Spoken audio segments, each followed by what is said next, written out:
Hello.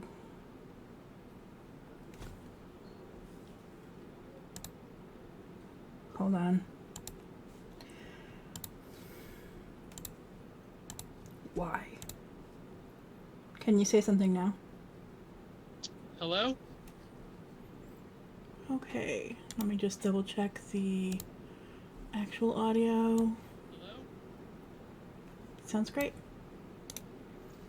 So we are rolling properly. We are. We are up. No one sounds like a robot, and everyone can be heard. Well, Kenny could be heard. Hey there. Alrighty. Everyone else sound off, please. Hibboleth. Hey yo, how's it going?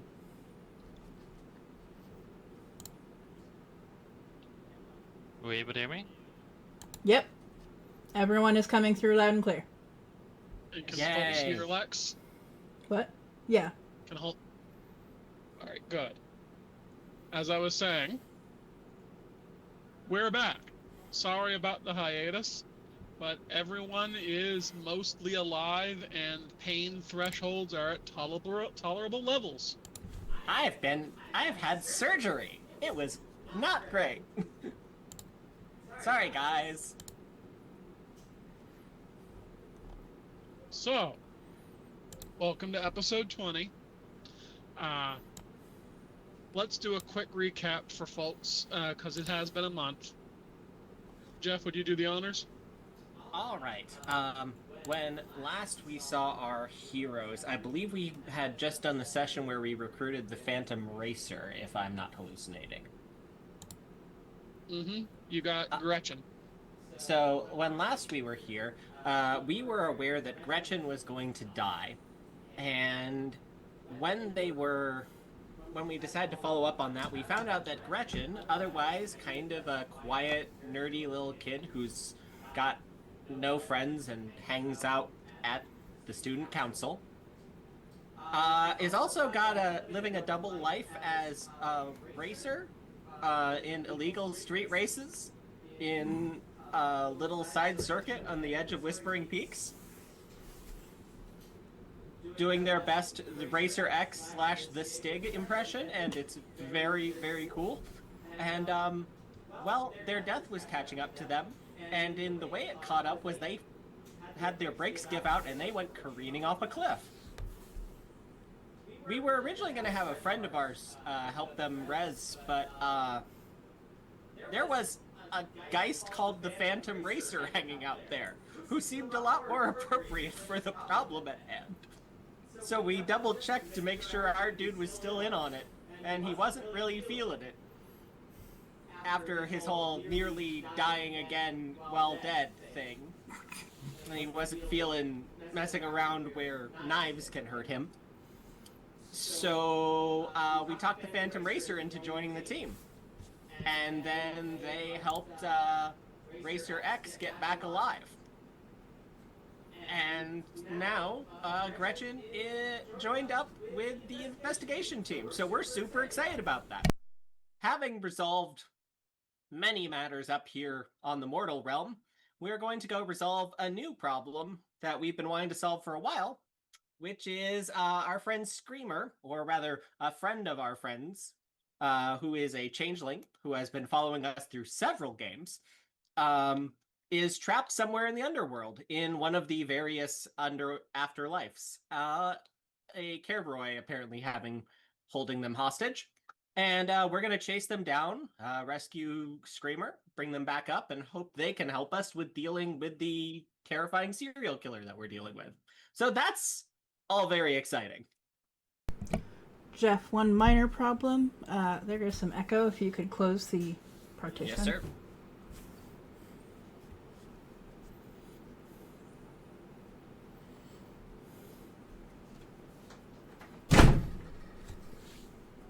My apologies. We should all be good now. Sorry about that. I do apologize. Oh no. Shit happened.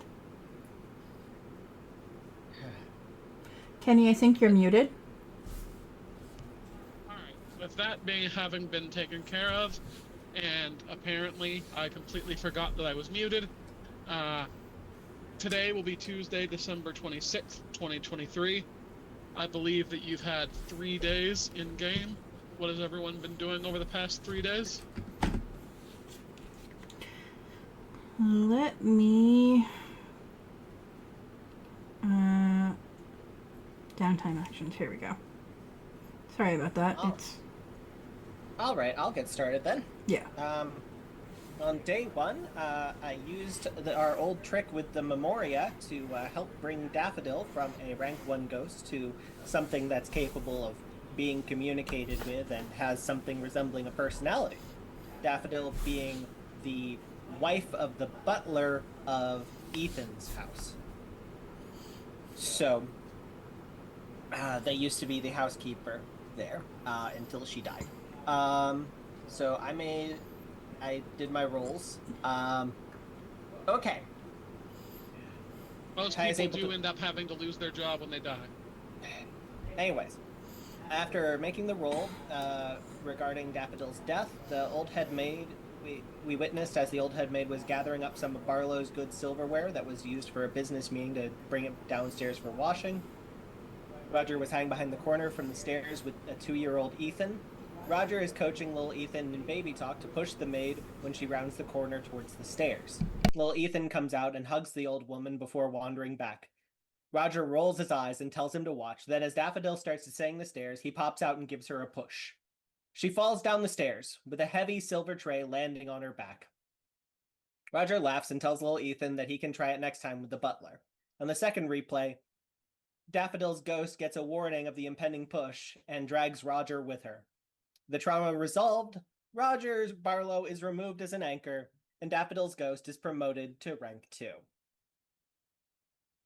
Woohoo!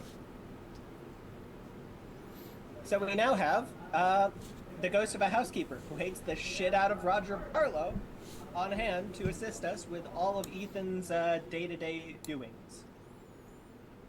Which should be very nice. On my second day, we tracked down Lenore and Curtain Call, asked if they wanted to join the crew, and then I ran the Ritualia afterwards. Lenore seems to be enjoying the relative freedom of the entire town after getting free of their anchor, and, you know, the whole town now being an anchor for all ghosts. They're found hanging around the school library and roof. She's willing to join without much convincing. Curtain Call, on the other hand, seems to be hanging around the Red Room, and while he's happy to listen, he's currently too busy trying to rally the ghosts haunting Dan Drave into action to do much else. And lastly, trying to juggle a couple things. Spending some time with Mr. Ripley, trying to figure out where the Kinniston homestead was, and the approximate date of the end of the first attempt. With that, the amulet's info and what I can dig up, I believe that should register for the Memoria. Fred Ripley is able to dig up a map of the early settlement of Whispering Peaks, dated 1775. It looks like the original Kinniston homestead would have been about a mile south of town in an area that's now just woods. And the date that ended isn't exactly known, but the settlement was found void of life in the spring of 1780. That does seem to be enough to use the Memoria. So, on a future session, we're going to finally figure out what happened to the first time we tried to settle Whispering Peaks. A little busy right now, though. Alright, who's next? Tibbs, go ahead. Alrighty. So, day one of my downtimes, I spent with Ty while he did the stuff with the Memoria. Thank you, thank Void. Thank you, Void! Okay, and let's see here.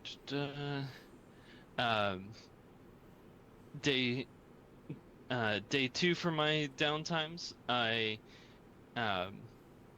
started pulling information off of the killer's cell phone, see what we can glean about him, and if there's anything of use. Basically, the main things I was able to find is a lot of Google searches on art and art history, as well as he's been purchasing art books. And he's been he's also been doing a lot of research on the proper use of a compass and protractor with maps, and also the the last thing that been I found was a bunch of information or a bunch of text messages between him and his adult daughter in the past couple weeks, asking him to call a plumber for a leakage in the morgue area. Um, Conversation got a little bit heated, as she mentioned hearing things down there when she's working, and feels scared. So something we might be able to tap into. And then the third day, I spent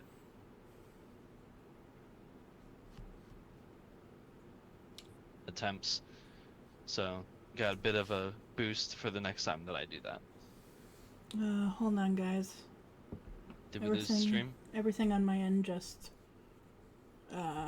locked, so just give it 1 second. Okay, it looks like it might be. Yeah, we're good. We're good. So. Yay! Yeah, everything seems to be moving. Yep. So yeah, that's me. All right, I guess that brings us to me. Nathan decided day one to use the Oracle to see if Tiberius Kinnison, Ty's predecessor of some variety, is in the Underworld. And I do have 4 dots in Oracle, so I rolled a bunch of dice.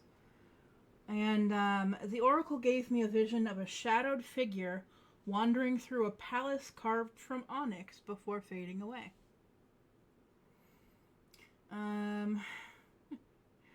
Day 2, I went with Gretchen to find the car. It was important that I went because I'm the only one with a drive score. However, the ghost that stole the cast-off car appears to be trying to sell it at the Spectral Market at the old church. It has not sold yet, because very few ghosts seem to be willing to part with enough valuables to acquire it.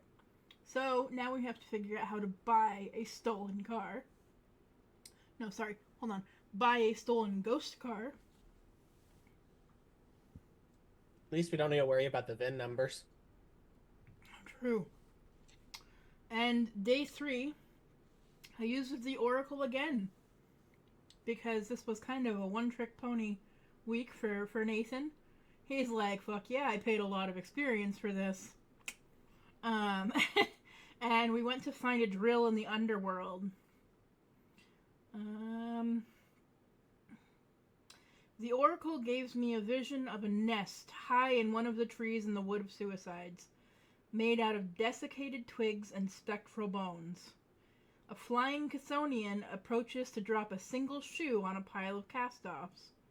From underneath the pile, you can see the gleaming metal bit of a cast-off drill.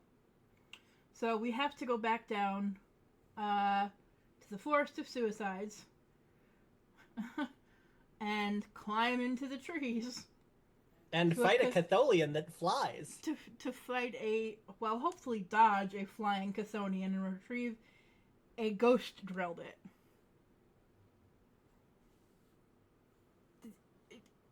Ghosts, man, I don't know. IDK my BFF drill. This should be exciting. All right. Well, that covers everyone. Well, today's Tuesday, the 26th of December, 2023. Where are you guys right now, and what are you doing? Oh, so I imagine. Oh, sorry. Go ahead. No, go right ahead. I was just gonna say, I imagine that it's Christmas break right now. You said December 26th, right? Yep. So I'm probably. I'm gonna say that I'm doing a day after Christmas stream. I'm gonna have been spending the morning doing some practicing and get myself ready and waiting for everybody else out by the which hole are we taking into the underworld, guys? We've been using the whatchamacallit, the cemetery for most of them, right? Yeah, Yep. Come on. Probably the easiest one for us to go gather at. most likely. So I guess that's where I am. I'm waiting for you guys to show up. uh, Uh, go ahead. no, that's it. Nathan has spent all morning wandering around Whispering Peaks with his bag of gifts for all of the people that he now is somehow connected to, despite having 0 friends before he died. And he's just dropping off, little homemade jars with cookie mix in them to everyone. And the people that he likes get chocolate chip, and the people he doesn't like, or snickerdoodles, and the people he doesn't like get oatmeal raisin. And he's just finishing that up and heading to meet Ty. Yep. All right. So is everyone going to be assembling in the graveyard? Yeah. Yep. I think I also made a phone call to Gus's sister. God help me! Somebody fucking rescue me! The person with the Lucia? anglerfish. Lucille? Lucerne. Lucerne. Lucerne. I let them know that the plan was to go and try and rescue Screamer today, and whether they or Gus wanted to come along, that they were welcome. Just give them the offer and let them know what the plan was. Well, they're NPCs, so do you want them to come along? Yeah. I think it would be good to have someone that Screamer recognizes along with us, is mostly my concern. There was one thing we needed to remind you of before we start this session, Kenny, and that is that Susie has had heart surgery. Yep, remember that. Congratulations. That means that timer is done. We will explore the consequences of that at some other time. Consequences? No, Kenny. She survived. Yes, that's one of the consequences. Anyways, you have to remember you got your heart from somewhere, dear. Well, yeah, obviously, someone who was already dying. Anyways. Fuck. Everything has consequences. Even just positive ones. That's not If you a go to work consequence. in the morning, you get to keep your job. That's a consequence. That's not a consequence. Consequences are bad things. Connotationally, the word requires it to be a bad thing. No. But regardless. Anyway. Leader of a small army of ghosts, are you bringing any of your ghost army with us today? Yes. You know what? How many ghosts do we have? We have 5, 6? So are you guys bringing Lucerne? Yes or no? Yes. We are bringing Lucerne. And Gus as well, if he's able to come. And I would also like to... Oh, balls.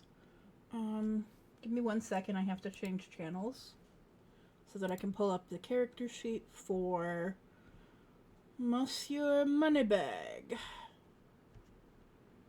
Monsieur Moneybags. So leaving Gretchen at home for today? Do we want to bring Gretchen? we can bring Gretchen, can't we? And Gretchen should get to explore the underworld. So yeah, let's bring Gretchen along. Yeah. Because they gotta learn how to do this eventually. Mm-hmm. All right, everyone pick a character sheet since you're taking 3 NPCs with you. This is all I'm going to allow for now. All right. Jeff, you want to take either Gretchen or I've got the Phantom Racer already up, so unless Tibbs wants Gretchen, I'll take Gretchen. I'll take Gus. Okay, and I'll take money bags. All right, character So sheet. Lucerne's being tabled. Jeff, are you Uh, taking Lucerne or the Phantom? Oh wait, no, you've They got... are one and the same now. Okay. Gretchen and... All right, Jeff is taking Gretchen. Tibbs is taking Gus. Okay, then Next. I will take Lucerne. Okay. And 3 is all I'm allowing you to bring for today. Okay. Give me 1 second. I need to. I don't. Don't worry, we'll get it sorted for you. I'll send it along. I got it. Everyone have their character sheets, and the NPC are bringing along his character sheet. Aye, Yep. sir. All right. When you want to talk to them, I will take control for that purpose. But the rest of the time, feel free to have them do as you please. Okay. And when they need to talk, I will take control for that purpose. Not just when you need to talk to them. I am not going to let you put words in their mouth. I know, so you know where that goes. My name is Lucerne Bridgewater, and I hereby bind upon the weird that no one can hurt anyone. So, Anyways, Ty is hanging out in the graveyard, waiting for the other 2 to come along.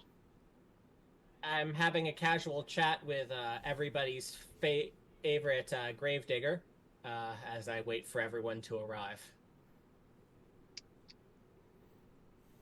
The Mad Undertaker is happy to take a few moments out of his day to have a talk. With it being the day after Christmas, he was just engaging in some festivities with the inhabitants of the graveyard. I'm picturing him hitting people's heads to the tune of the Carol of the Bells, and I have decided that's what's happening, whether or not that's actually what happened. That and playing a rousing game of what did you put in my mouth? What? It's usually dirt. It's a graveyard. There's not much else around. Wow. Well, it seems like he's having a great time. So I mentioned that, I've been digging up the past of Whispering Peaks and ask him if he remembers much of his time before he was dead here. You know, I haven't actually thought about that. Give me a chance die roll here. Sure.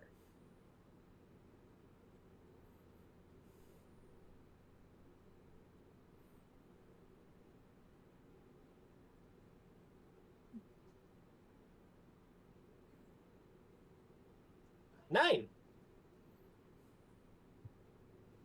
That's a success, I believe. The Mad Undertaker's yellow eyes flare brightly in the darkness between scarf and hat. Somewhere deep in there, you hear him laugh. "Oh, son," he says, "I remember just about everything that I did during my life with astonishing clarity." I would love to sit down with you and hear all about it sometime. You got any plans this week? My days are filled to the brim. This graveyard needs its guardian Geist. Even if I'm only filling in. But I can certainly make some time for you. Filling in? Who for? I believe we had this conversation before, did we not? He said, "The guardian Geist in this graveyard has long been gone. I have no idea who they were." Right, my apologies. It's been a while and much has happened. I appreciate your patience, but I'd love to sit down and chat with you sometime while you're making your rounds. one yellow eye flares out before coming back to life, and what you think must be the approximation of a wink for someone whose eyes seem to exist only as points of light in the darkness. Absolutely, old boy. Sounds like a rollicking good time. You guys can show up anytime you want, you know. I said I was on my way. Yeah, Alright. I finished up my stream. Went a little later than I anticipated, but I end up showing up. Hey guys, how you doing? It is important to note that Nathan has still a very full bag of jars full of cookie dough and baggies of cookies. Well, that seems like a good loadout for what we're doing here today. See, you brought the Christmas spirit around. Hey, Gretchen. Thank you for coming. Appreciate you having with us. So, want to see what it's like when you die? Pretty sure she already Gretchen- experienced that. Gretchen Dibbler shows up with the small group. Her attention seems to be fixed on a plot about 100 yards away in the newer side of the cemetery. A fresh grave that was only put here about a month ago. All right. She shakes her head for a moment and pulls herself out of the funk, and then says meekly, "So there's more that happens when you die than this?" She waves a hand around, encompassing the graveyard with all of its wailing spirits, and the Mad Undertaker, who is in no uncertain terms the cause for the wailing. There is in fact an afterlife, it turns out. And we're gonna go take a visit today. A friend of ours got stuck down there who's not dead, so we're gonna fish him out, bring him back. And we figured it'd be good for you to get to know the Underworld, because, well, part of the things you can do now as a Geist. Sin eater. Sorry, brain's a little fuzz today. Her eyes light up briefly, and she says, "That sounds so very mythic." I know, right? While I'm at it, I go over politely to the Mad Gravedigger. I don't suppose you happen to know if the guy from... I gesture over to the grave in question. Still topside? He looks over and says, I don't believe any of the victims of that new killer going around has shown up as a ghost. No." Right. Sorry, I forgot for a moment. Been a day. All right. So, while I'm still being an idiot from sweating all morning, why don't we get moving? I walk over to Gretchen and hand her 2 chocolate coins, and just very solemnly say to her, "You're gonna need these." Completely bullshitting her and just fucking with her. We actually do, because we got to hitch a ride on the way there, if you recall. Oh, that's right. Yeah. Unless you guys want me e-driving, and I'm not really up for that today. Mm-mm. I didn't bring a boat. All right. So if everybody's got their coinage, I check my wallet and find the quarters I have for the lockers over at the rink, neatly assembled in there. Then we can get going. Yep. Hey, Right. Gus. Hey, Lucerne. Um, so, I'm gonna be real with you. The reason you're here today is to make sure that dear old Screamer knows that you guys are that we're friends because we've never met them. And if you guys think this is too dangerous at any point for people with pulses or, standard variety ghosts, feel free to pull back. We're happy to cover forward. I just thought it would be a good idea if there was a familiar face among the strangers who are, hauling him out of wherever he is. And I don't know if he can see Gus. Quick Unless reminder, externally, in the underworld, there isn't any difference between a mortal and a ghost in terms of being able to see them. Yeah. Oh, I understand. However, I don't know if he's ever seen Gus before this moment. He probably has. They've probably gone to the underworld together. I have literally no proof of that in either direction. Okay, that's a point. Sorry. No, this is just Ty not knowing. And he figured worst case scenario, Gus can hang out with Lucerne and be there after we get him out of wherever to sort this out.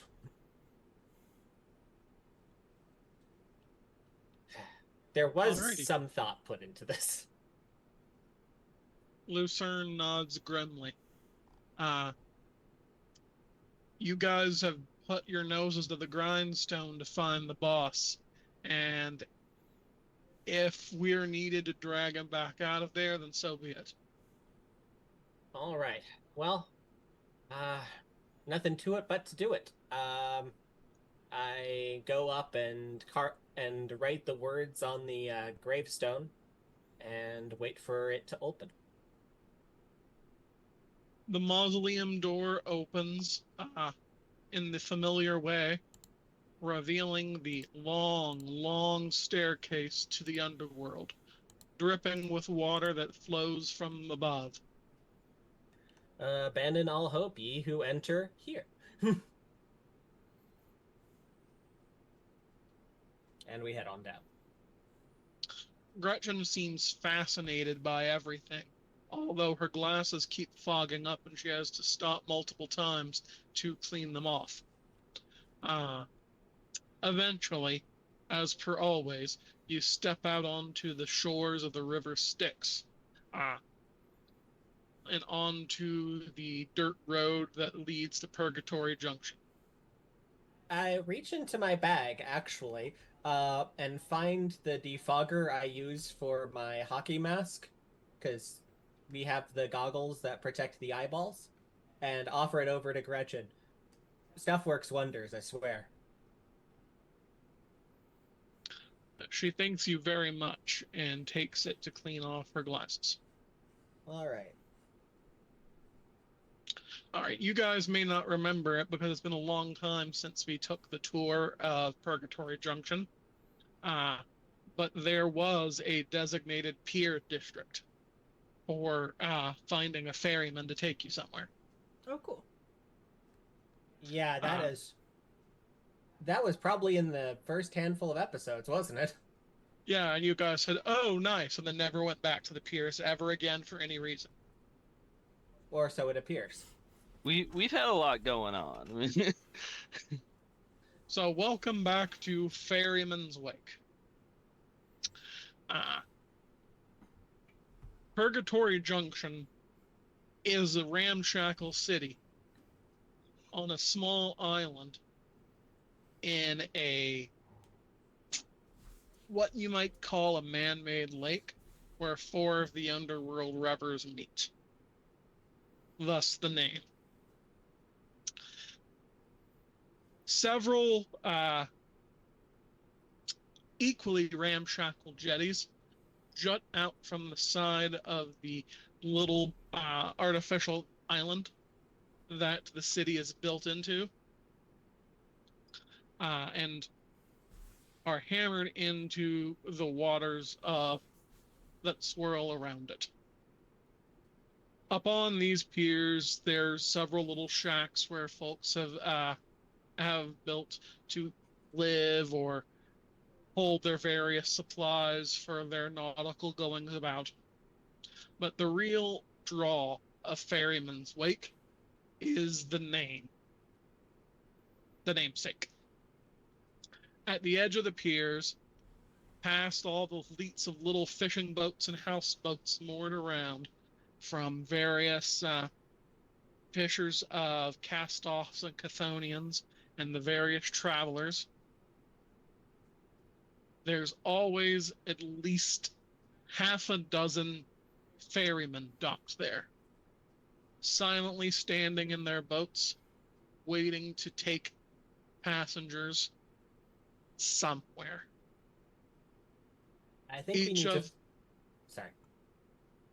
Each of them looks around the piers with blank faces erased of features, no eyes, mouth, or nose, waiting for someone to approach. Well, I think we're gonna need to find somebody who doesn't have any passengers at the moment, because we got kind of a crew here. And kind of our crew here. So we try and find someone freshly docked who doesn't already have passengers lined up, and guide everyone on.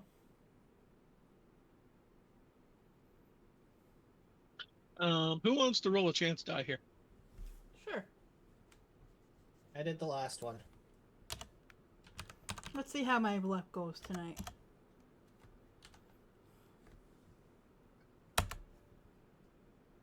Four.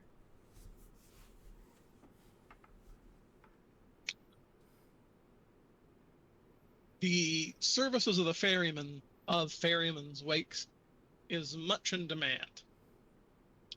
There's about 6 of the boats here, and 5 of them are doing a very brisk trade, with the ferryman having to pick and choose who to let on the boat. One, however, has no passengers. No one attempting to get on there. This ferryman is adorned in a cloak made of sewn together bits of the various pieces of cloth garbage that make their way down into the underworld. Their boat, far from being anything grand,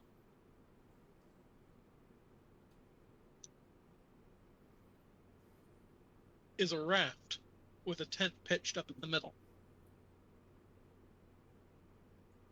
You can see various teeth marks on the edge where Chthonians of the rivers have gnawed on it. The ferryman holds a pole to propel the raft, and clearly not expecting any custom today, seems surprised when the 6 of you approach. So can I get somebody who has an actual occult roll to take a swing here, whether this is a good idea? Please, Tibbs. Like, is this an actual ferryman? I guess is the first question.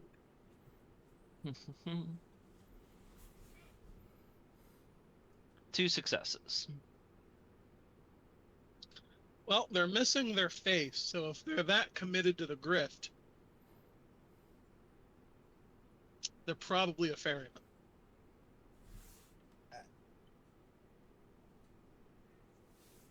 Guys, I need to have a conflict of in-player and in-character moment here. This is very clearly a bad idea.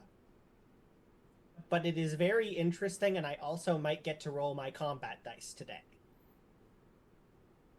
So you want a narrative conflict, but do the 3 of you want to go on this boat or find another boat? Out of character, I think we should go on this boat. In character, Nathan thinks it's a bad idea and would like you to hand him his protective cup. All right, so we have 1 vote for yes. The other 2 of you? Out of character, I think this is going to be interesting. In character, I don't think that we really have the room to be picky here. Like, yeah, let's do it. Well, before we get on, there is one thing we have to do. Create a ritual so it floats. No, but it is magic based. Okay. We need to figure out where we're going.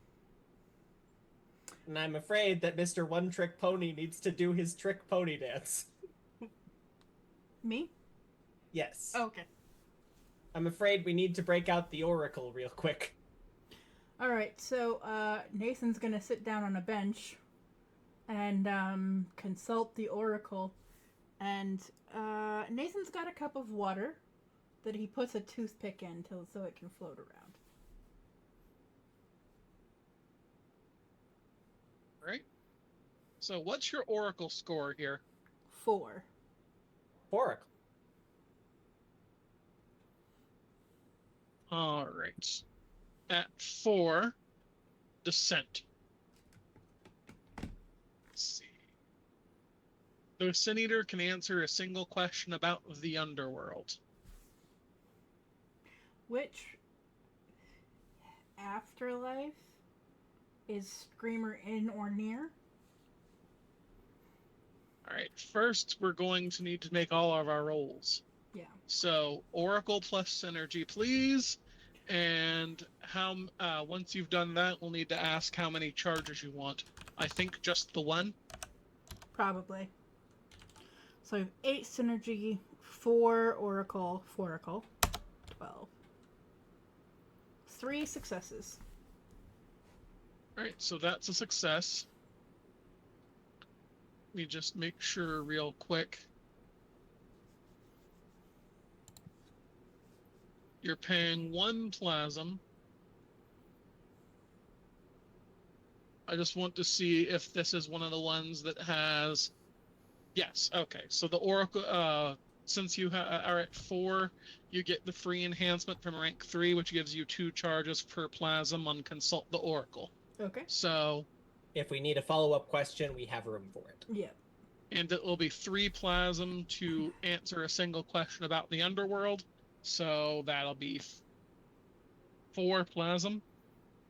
And that will give you 2 questions. I'm not going to charge you another 3 for questions about the Underworld. Okay. Well, let's just consider it to be 3 to use the descent power. Okay. And I think this is the first time you've used it while in the Underworld. Is that correct? Yes. Yes, actually. All right. So you've successfully consulted the Oracle in terms of rolling. Tell me what you're going to ask it. I think the clearest and safest thing to ask is which Dominion Screamer can be found within or nearby. Within or nearest to.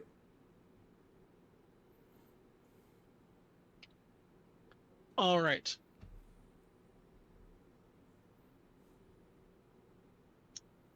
Nathan, you said that you got yourself a little cup of water and a toothpick. Yeah, and I scribbled in pen on one end of the toothpick. Why? So we know which end is pointing. Oh, so you want this to act like a compass? Or you could get an answer. I was originally thinking it would act like a compass, but then I remembered that we weren't doing a ritual and we were doing Oracle, so an answer would be great. And Nathan's just gonna stare stupidly at this cup of water. He's using it as a focus rather than an actual implement of the invocation. All right. And your second question. Do I have to ask it now, or can I wait until we get the answer to the first one? Fair enough.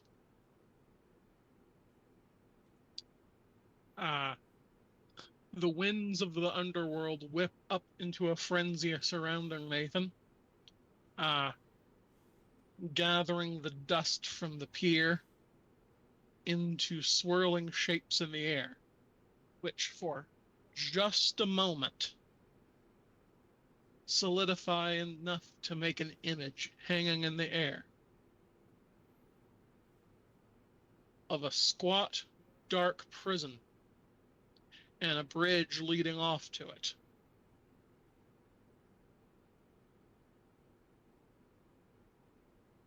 All right.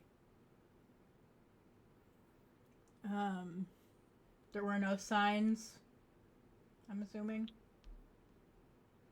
This is probably enough to at least give our ferryman the hint. He was willing to do some pretty good stuff based off very little information before.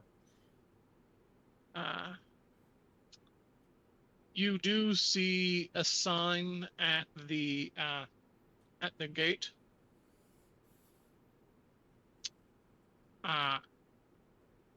That has a single word on it. Okay, since you want to, it makes sense for me to give it to you. That reads Metamelamai. Metamelamai. Metamelamai. Metamelamai. Okay, what's up, Tiz? Oh, go ahead, go ahead. Do we have any ideas for a second question, or can I? Who is the master of Metamelamai? Oh yeah, who's in charge of Metamelamai?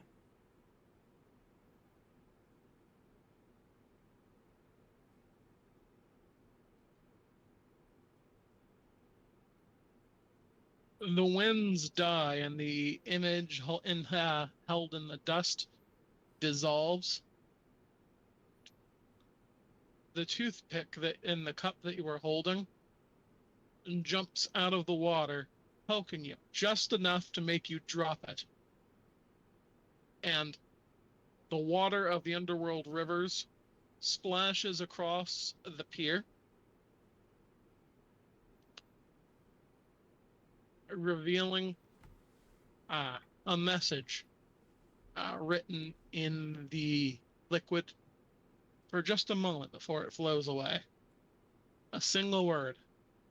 Penthos. Penthos. Okay. All right. So there's can I do two things? Does that count as a clue?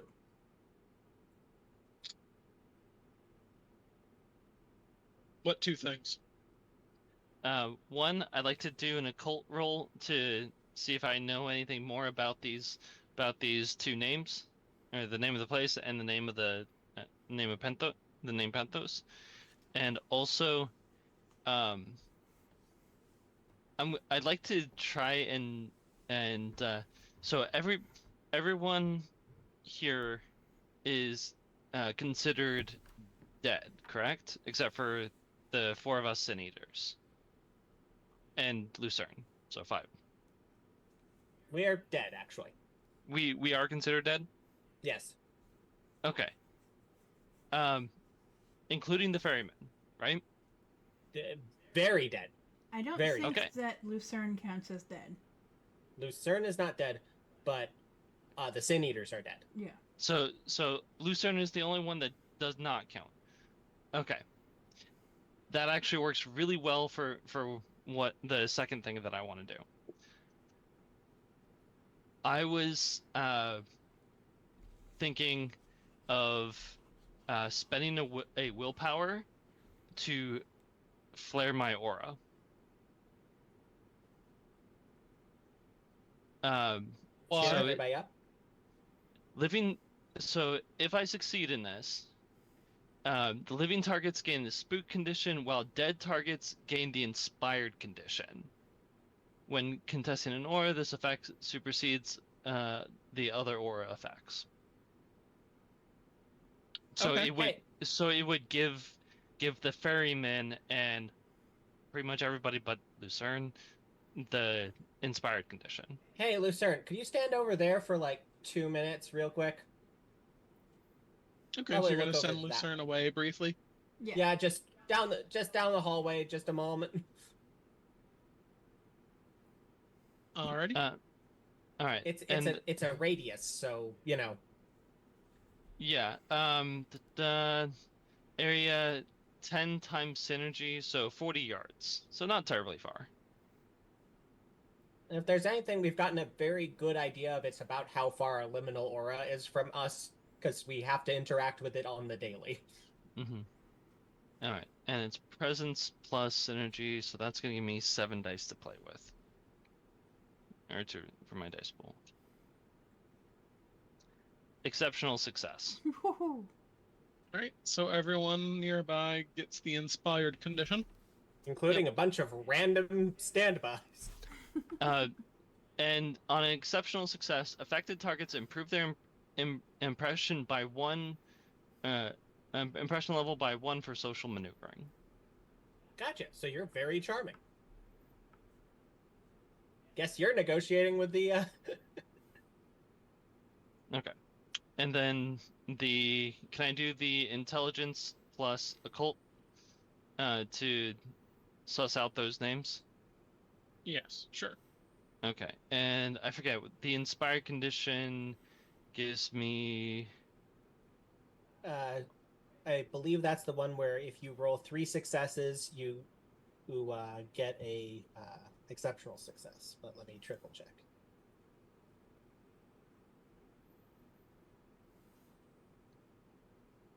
Certainly have all the books open. Definitely was ready for this. Oh, I just passed it. Okay.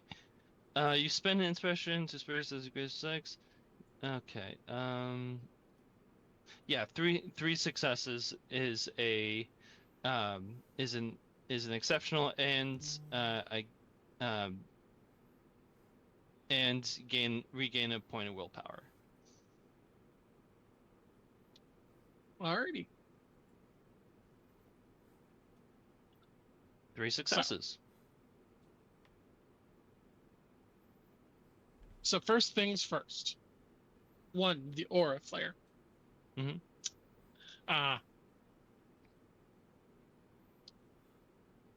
Being within a Sin Eater's liminal aura always makes the dead feel a little better. It's not as cold. They can almost remember what it feels like to have a heartbeat. The fog of twilight that obscures the living world is just a little clearer.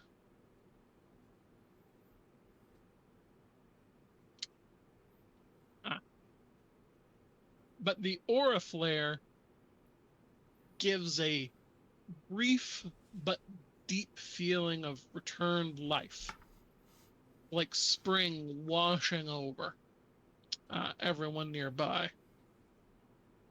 It doesn't last long, just about 20 or 30 seconds.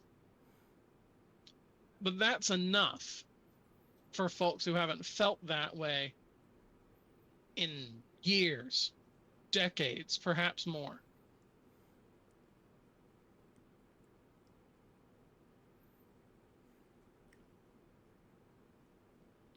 So, that's the aura flare, and you wanted to have a good long think about the words that you that were just retrieved via the oracle. Yeah. All right, and you rolled on that one. Was that the 3 successes? Yeah, which, because the inspired counts as an exceptional success.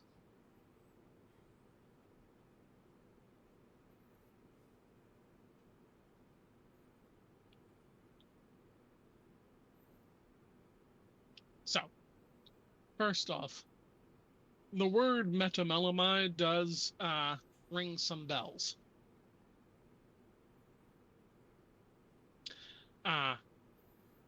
It's an old Greek word which means remorse or regret. It's actually fairly prominent in the Bible. In particular, it shows up in the untranslated passages for Matthew 27:3. Judas, the one who betrayed him, realized that Jesus was doomed. Overcome with remorse, he gave back the 30 silver coins to the high priest. The word remorse there, when it was before it was translated out of the Greek that it had been written in, we'll use the word metamelomai specifically.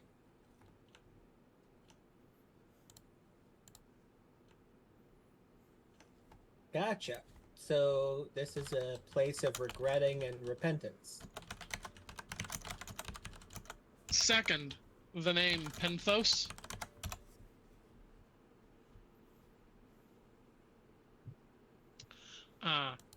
It was the name of a spirit that was found in Greek mythology, for example, in Ovid's Metamorphosis.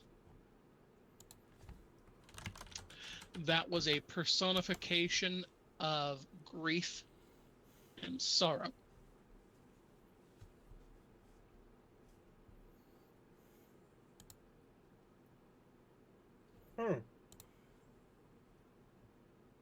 Getting a vibe down here.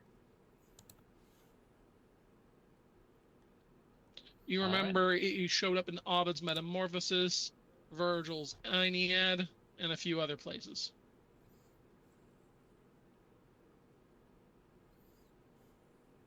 Okay. And I relay this to the crew. Sounds like we're... After I call Lucerne back, of course. I nod and I guess I go get our fare sorted out for the ferryman. Y'all What was that? know. I said I nod and I go and sort out our fare with the ferryman and ask if he knows where Metamelomai is. The ferryman gladly takes the coinage. 2 apiece. Doesn't matter what denomination. And when you mention Metamelomai, the faceless ferryman nods. Looks like we got a ride, boys. I grab my hockey stick and adjust my stance, ready to perhaps make contact with some Chthonians.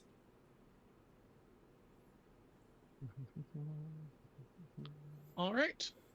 So, passage secured. The 6 of you get onto the raft and begin to make your way down the Styx. Yep. And as we're going, I'm kind of explaining the rules of the Underworld to our newest member here.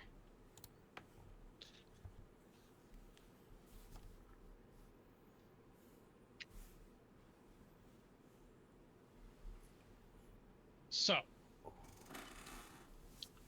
the good news is that a ferryman's oath does keep a boat safe from being destroyed by Chthonians on the river.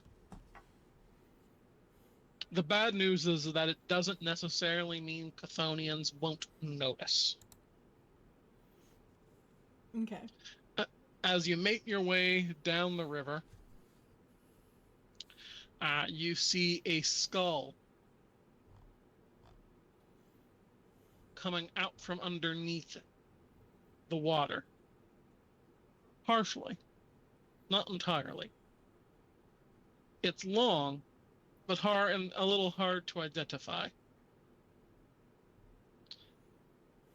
You get the idea that it might be following you, but at the same time, this is a river. It only goes one way.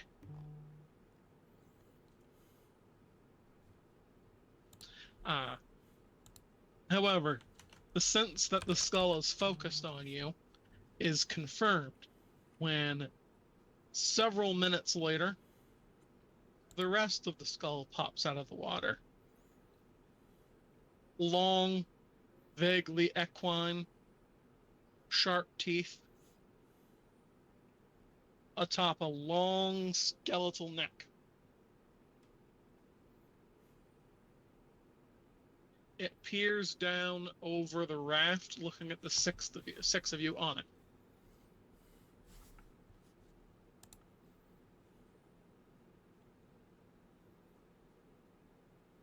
Does it So- say anything?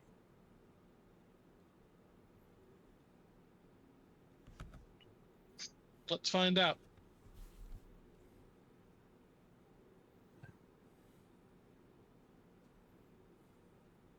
The skull considers the group of you.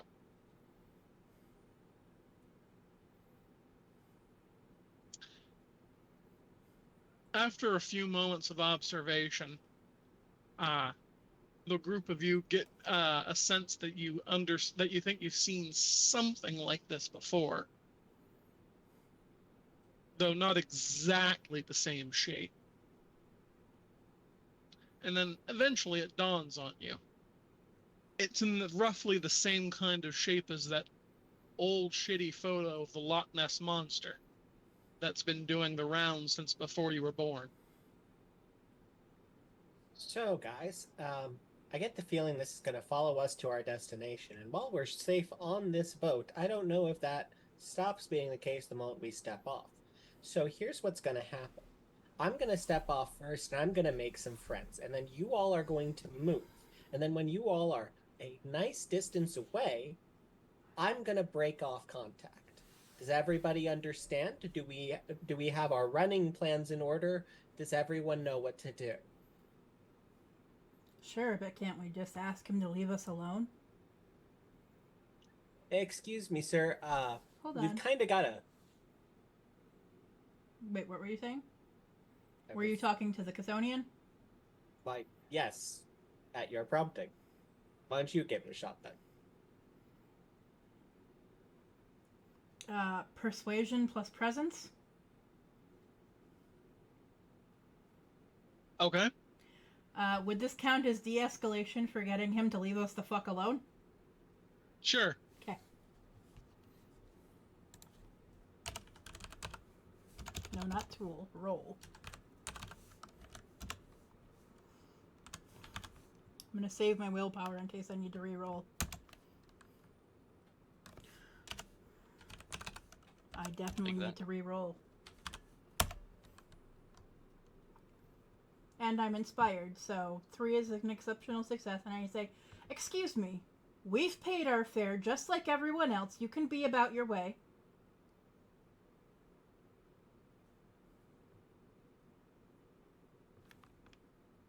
The skeleton of the plesiosaur considers Nathan for a few more moments before opening its jaws and going, "Ah!" I toss it some cookies.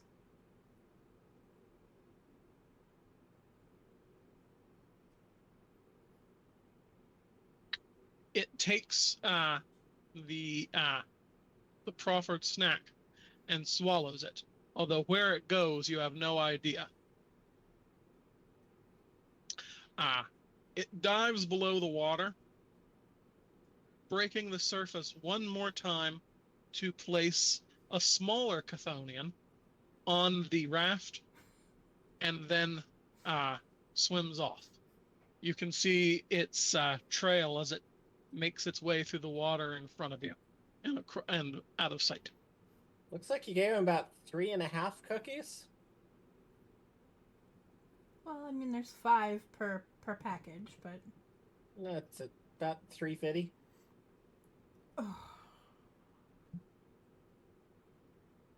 you know what? I'm gonna mute you. I'm just gonna mute your specific mic for the rest of Love you. You're grounded from language. I am amazed that you got that joke.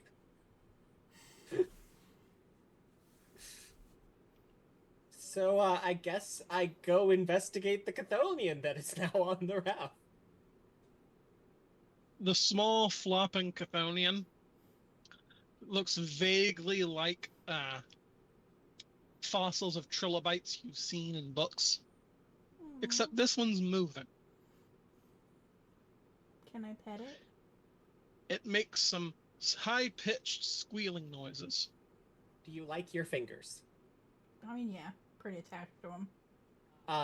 So unless I'm hallucinating, and Kenny, please feel free to correct me right here, I believe that Chthonians count as a bane or ban to us. That's right, I forgot they had the goop. Bear with me just a moment, but I believe you're correct. So I believe that if you touch this, you will come away with less fingers than you started. That's disadvantageous. Let's not do that. Because I believe that means it's doing aggravated damage on contact.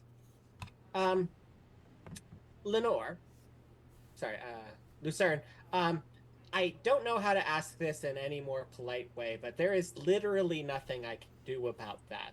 Would you like to decide you're going to keep it or politely assist it back into the water? As if that touches me, I'm going to lose whatever body part it makes contact with. Second to actually find the section on these things.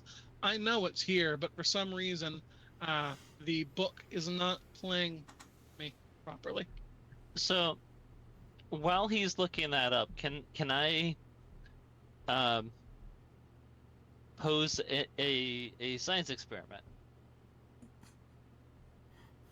This is like a bug, right? If I'm remembering. It's a trilobite, yeah. It's like Trilobite. A big, weird bug crab thing. Okay. Do we have something to contain it in? I have a bag that could be containing less objects. I have a lot of mason jars. This is a trilobite. I'm pretty sure it's about the size of your arm, if I remembered these things. I thought they were like this big. Kenny, how big is the trilobite? About the size of a trout. So I think you'd probably say about a foot long. I don't Okay. think that's going to fit in your mason jar. An actual foot long, or a guy saying it's a foot long? Just asking. Few shots fired. Look, I've known a lot of men who go fishing. That's fair. Oh, that's where we're going for. Okay. That's not where I thought you were going with that. Because I'm curious what happens if we contain it and take it back to the surface with us. Again, I am happy to put it in my bag. If you guys want me to. It's just somebody is going to have to haul my shit then. I just don't want to leave my skates here. That's understandable. Does anybody have a spare bag? Again, No, like amongst the NPCs. Here we go. Chthonians. Gretchen seems like the sort to have brought Carrie space on a trip to the Underworld. Chthonians count as the bane of ghosts. They outrank by 2 dots, but ghosts of higher rank do not count as their banes in turn. Ghosts who commit ectophagia on Chthonians suffer 1 lethal wound per essence they would gain and gain no essence. They leave a trail of plasm behind themselves every scene when they're every scene, which evaporate by the end of the chapter. A Chthonian. Sorry. All right. And Chthonians commit ectophagia against non-Chthonian ghosts with a touch attack. Okay, so if I remember this correctly for how Sin Eaters count as ghosts when we're talking about us being ghosts, I believe that means that Nathan can just pick this one up. Yeah. So my I'll allow apologies. You can just pet it. Okay, so Nathan puts on his latex gloves and pets the trilobite, and if it does not bite him or attempt to bite him, he will pick it up and bring it along with us. Great. It has some thin, slimy ectoplasmic flesh covering its bones. Very hard to see. While the thing squeals and skitters, it's not trying to bite you. It seems to be panicking. Oh, poor thing. Well, if I go to pick it up like this, will it stay still? It's too large for I it to think be it's in more the of palm a of your hand. this if you want to carry it. Oh. It's a cat. It's Yeah, about a colada size. Let's try it. It could be useful.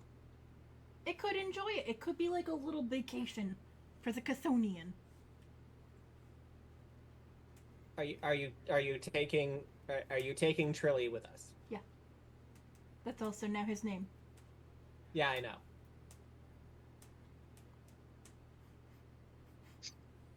Minamino says that it also purrs. All right. I guess technically it'd be non-binary, so it's a trilby.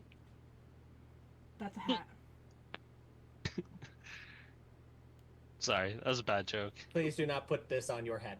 Probably not a good idea. I considered it and then didn't even speak it out loud.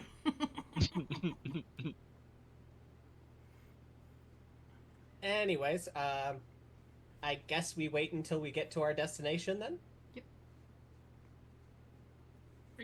The rest of the voyage passes relatively uneventfully. The ferryman's raft comes ashore at a small stone jetty. About 30 yards away, you can see a small stone guardhouse near a black obsidian gate, and a long line of ghosts making their way to the gatehouse.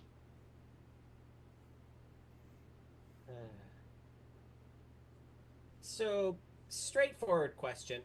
How fast is the line moving? Relatively fast. A ghost goes up to the guardhouse, has their quick chat. You watch them sign something, then they head through the gate and disappear. The whole process seems to take about 20 seconds. Next question. Is anyone coming out? No. Okay, one of you guys with an whatchamacallit, a better what's that Occult? skill name? Not occult. This is simply academics than me, because I've got a grand total of 3 on my int plus academics. I've got 2 in academics with deciphering. My thoughts is we could get a pretty decent guess on how long would we be here if we just waited in line. Yeah, I mean, I got a int plus academics score of 8. Could you take a swing for us?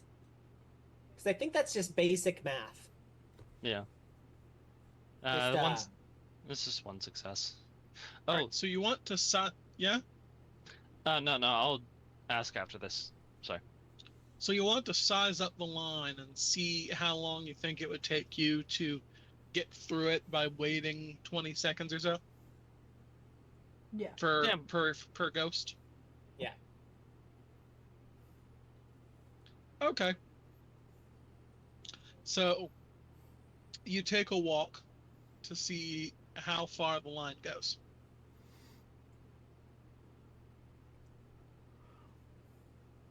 It goes. Oh. And goes. Oh. And goes.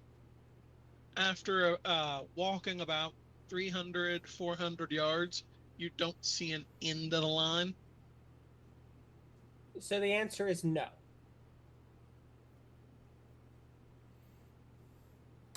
Tibbs, what were you saying?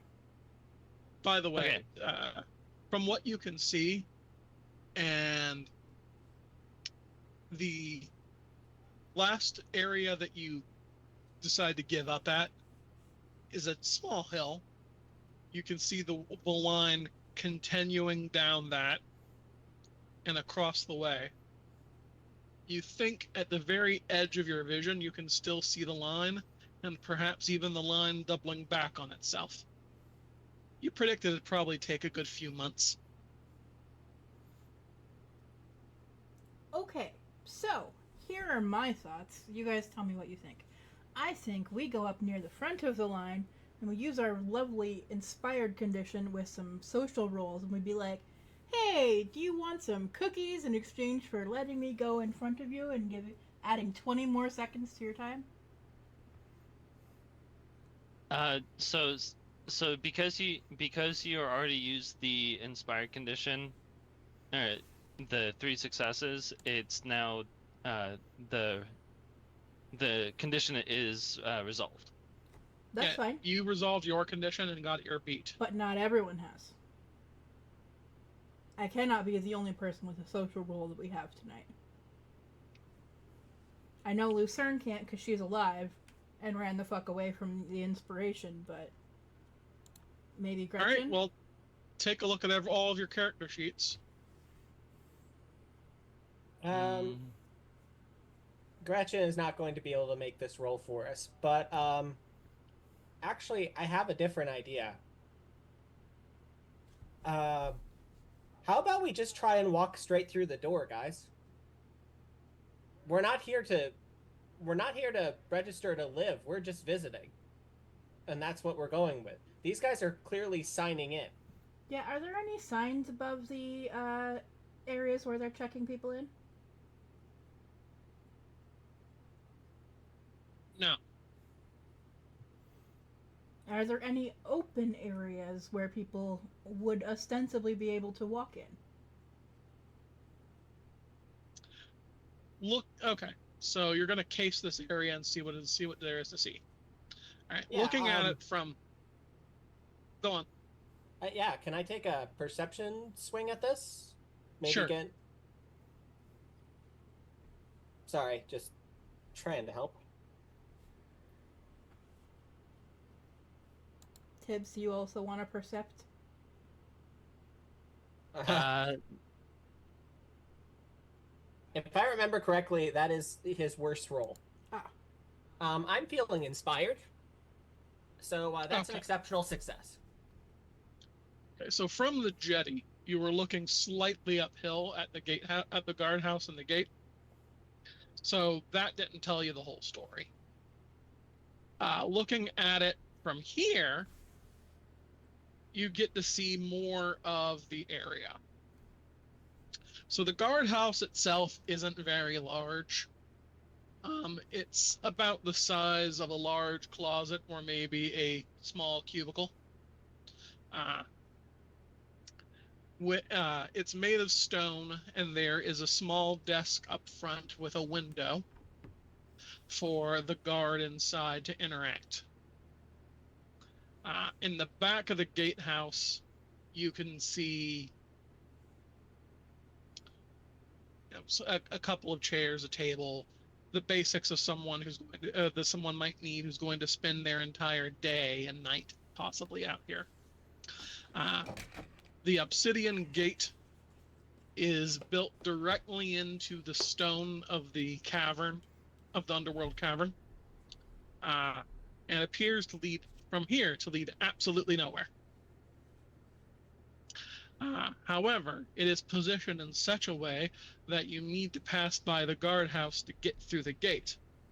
And there is a wooden arm painted with yellow and black stripes that is lowered in front of the gate.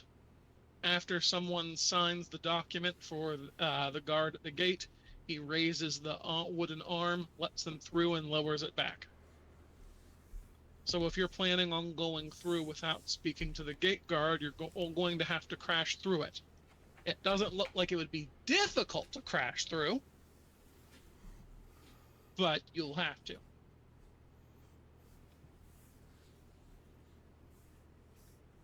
So, let's talk about structure real quick.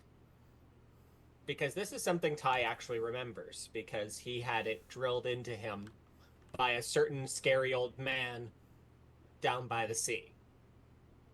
Hmm?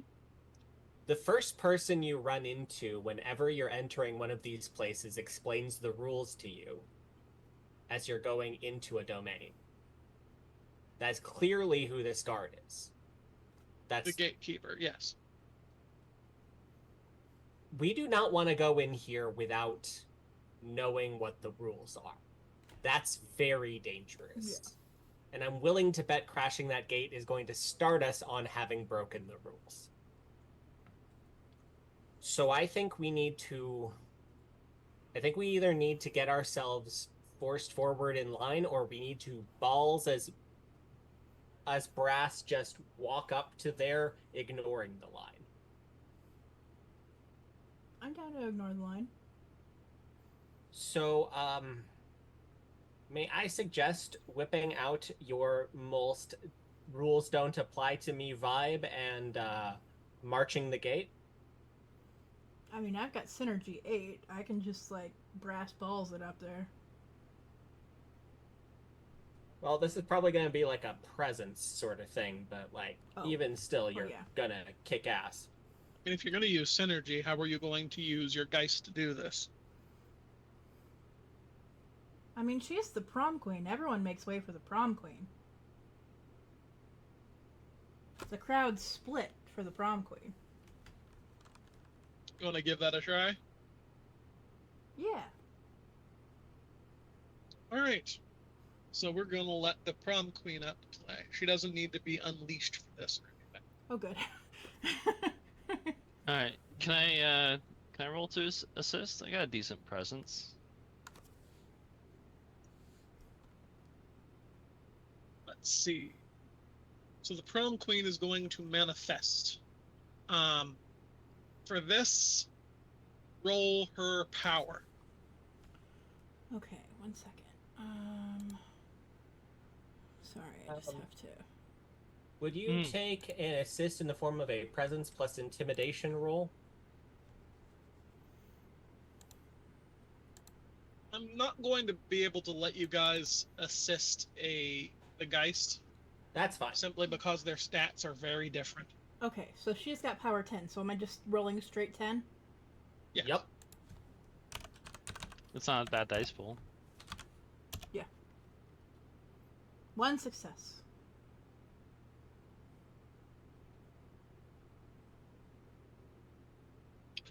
The prom queen manifests behind Nathan.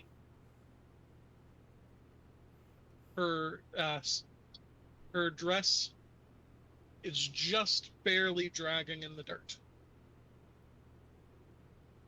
However, unlike the other ghosts, she does have the benefit of being merely an image at this point, since as a Geist, her actual being is busy being your substitute soul. She floats up to the line and asks one of the ghosts very sweetly if they would allow her to get past. To which they respond, "Fuck off, Blondie."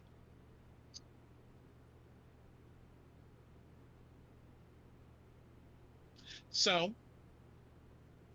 the prom queen's face melds and changes.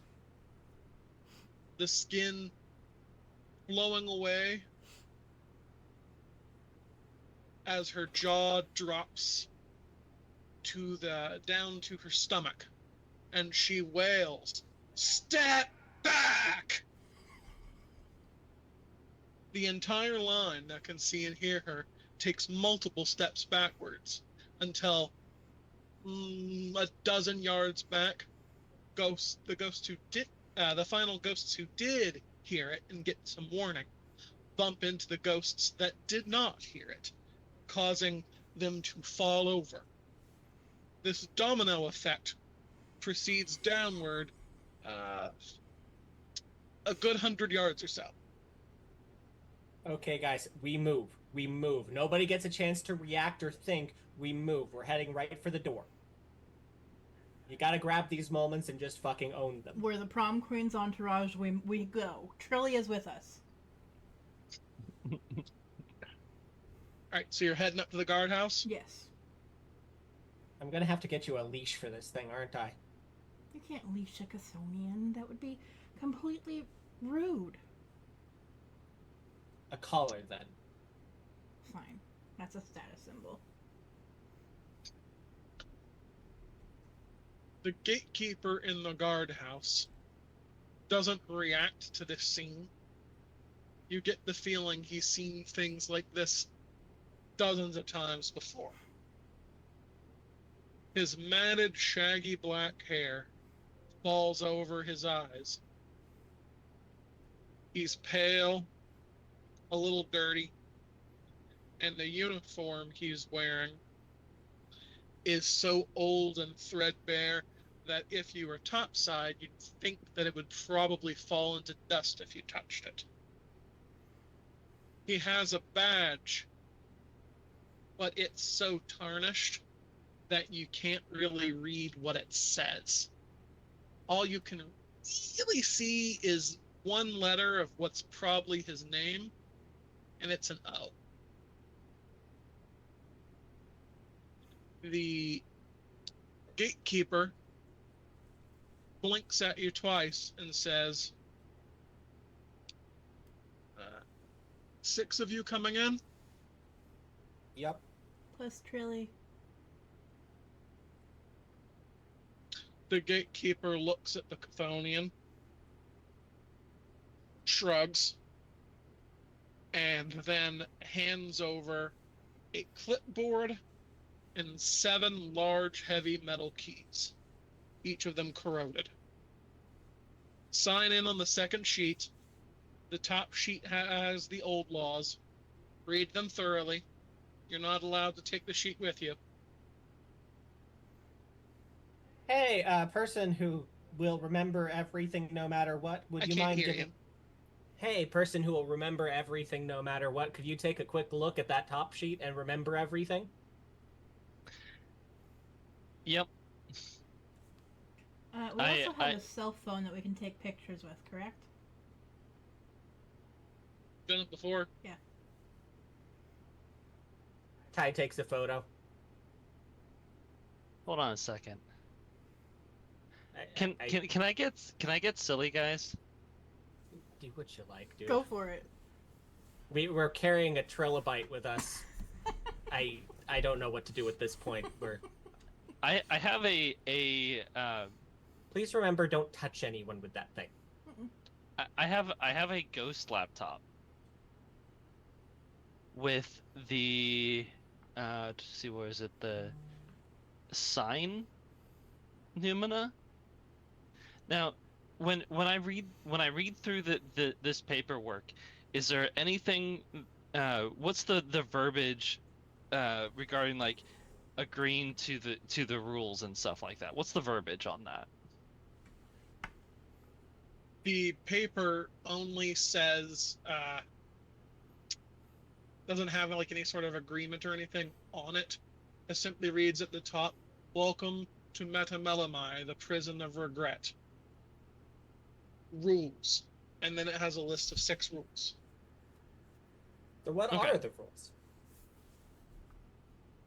What did you want to use the Gus's sign Newman for? No, so I was thinking that depending, because you said sign in and stuff like that, and I assumed that there was like an agreement saying that you will abide by the rules, and I was wondering if the phrasing on that would be something that I could use the sign numina to add an additional rule to the to the front page that that carves out an exception for us or something. Unfortunately, changing the old laws of a dead dominion is a little more difficult than that. I don't know. The paper says it. Anyways, The sign-in sheet has a time for sign-in and a time for sign-out, Okay. but you notice of the several dozen names on the sign-in sheet, none have signed out. Okay, Okay. so this is gonna be fun. Right, so are you ready to read the rules? Yes. Yes. All right. There are 6 rules. The old laws read as follows. Number 1. Upon entering Metamelami, every visitor receives the key to their cell. 2. All cells lock from the inside. Huh. 3. A visitor becomes an inmate once they lock their cell door behind them. 4. Nothing an inmate may see in their cell is real. 5. Anyone may lock a cell, but only the cell's inmate may unlock it. And 6. Visitors and inmates alike are free to come and go as they please. Okay. all right. So the problem we have here is that we need to figure out where Screamer's key is and cause Screamer to unlock their door, Yes. despite the fact they may not be able to see what's going on or understand what the key is, what the door is, and that both exist. Mm-hmm. Exciting. Is Screamer's name on the list? From the size of the list and the size of the line, you get the idea that the sign-in sheet is changed frequently. All right. I pass out the keys and say, please don't actually use these. Can you put mine and Trilly's in my bag? Yes. Everyone else gets theirs handed directly to them. The implication I got is that you're going to be sharing a cell with Trilly if you do so. Okay. I mean, we got 7 keys, so I think he has his own, but... Okay. Well, either way, the appropriate keys are in your bag. Yeah.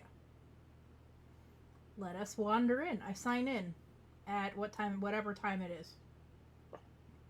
There a clock around here? The gatekeeper sighs theatrically, and then hefts up a large stone sundial. Is there a I sun read it, down write there? down the time, and show my sheet to everyone else. Kenny, is there a sun down here? No. It still works. Okay. If we ever have to come back here, can we bring this man a clock, like a mechanical clock? Might make it easier. Oh wait. Like I say this out loud. You know, I've spent weirder Wednesdays at this point.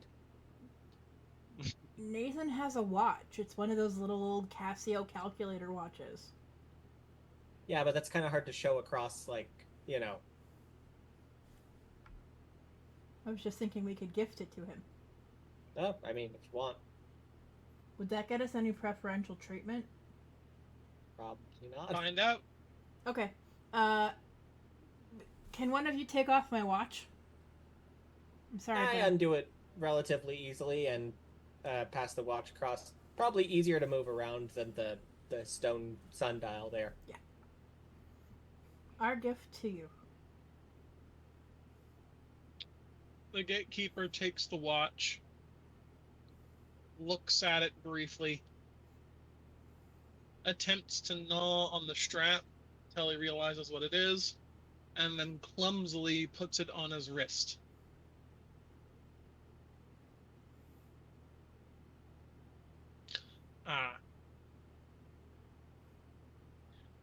He admires it for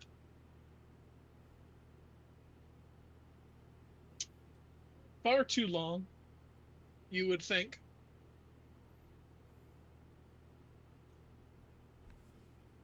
given given what's going on here.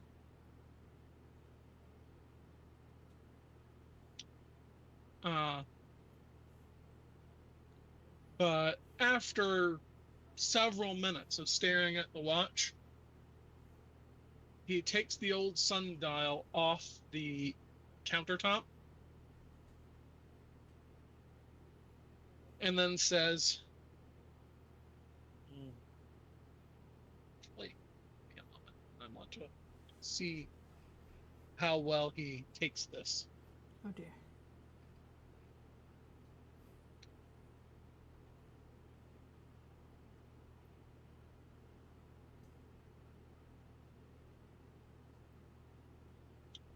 Say pretty well, all things considered.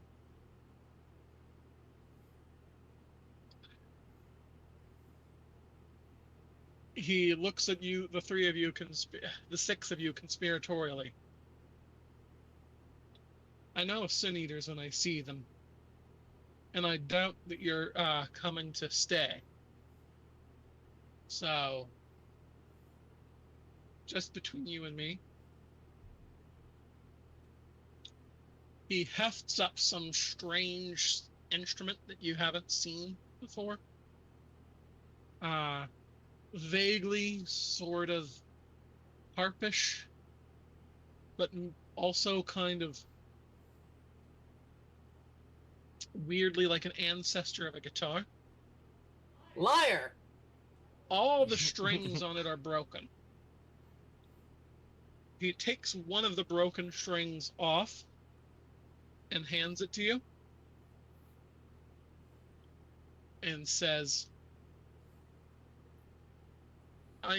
you'll have to figure out what you can do with this on your own, but I think it'll be useful to you. Lockpick, lockpick. That was out of character. What was that? I couldn't hear that at all. Out of character. I said lockpick, lockpick. Well done. Okay, in we go. I thank him. He opens the arm of the gate, and the obsidian gate leading directly into the stone wall of the Underworld is now open to you. Okay. As soon as we get a little bit of ways away from the gate, it's like, all right, I don't know what to expect from this point. So I would like to do a small precaution, if you guys don't mind. Do as thou wilt. Okay. Everybody has their own key, right? Yep. All right. Everyone stand in a circle. Yep. And lend it to the person to your left. Hey. So no one has their own key. I quickly do this for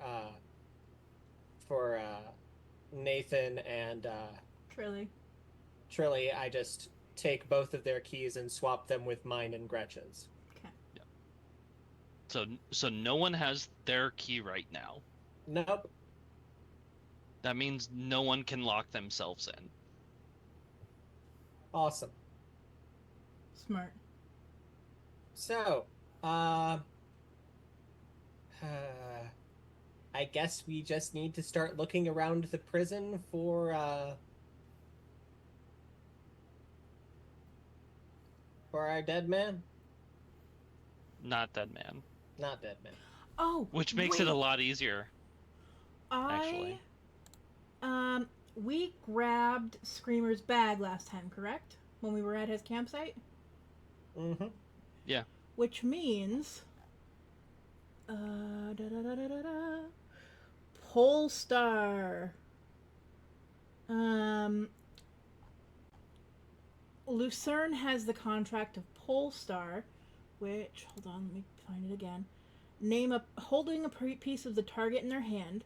Name a person, place, or item. The changeling's body acts like a compass and leads them to it. Oh, this only works in the mundane realm. It's a changeling, though. Every realm is the mundane realm. It's not like we're in Arcadia here. This is mundane death, not like changeling death. Are you trying to argue that Lucerne should get to use her changeling contracts down here? Yes. Right, Does it because specifically say it only works in the mundane world? This only works in the mundane realm. does it say realm or world? Realm. So here's the thing, though.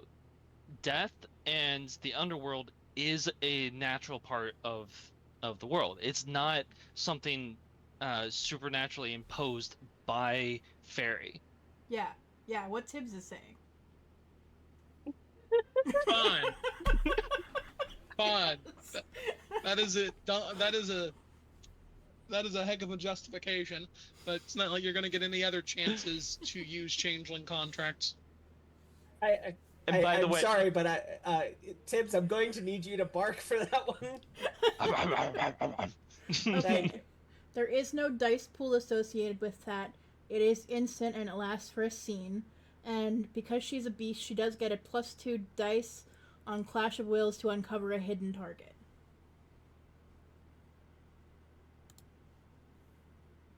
So I guess the first question is, does he want to be found? I guess that Lucerne is definitely going to need to roll that Clash of Wills. Okay. I don't remember how to roll a Clash of Wills. Because there is no dice pool associated with this. let me bring up the changeling book. Bear with me. Thank you. So, for the audience, that kind of Rules argument- lawyering? rules lawyering and stuff like that, all done in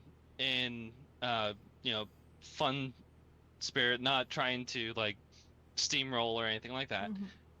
Two, us as a table, that is a decent chunk of how we play changeling, because changeling does kind of have this vibe of Changeling is contract law, the game. yeah, trying to get things done on technicalities, but once again, all in the spirit of fun, not trying to steamroll Alright. stuff.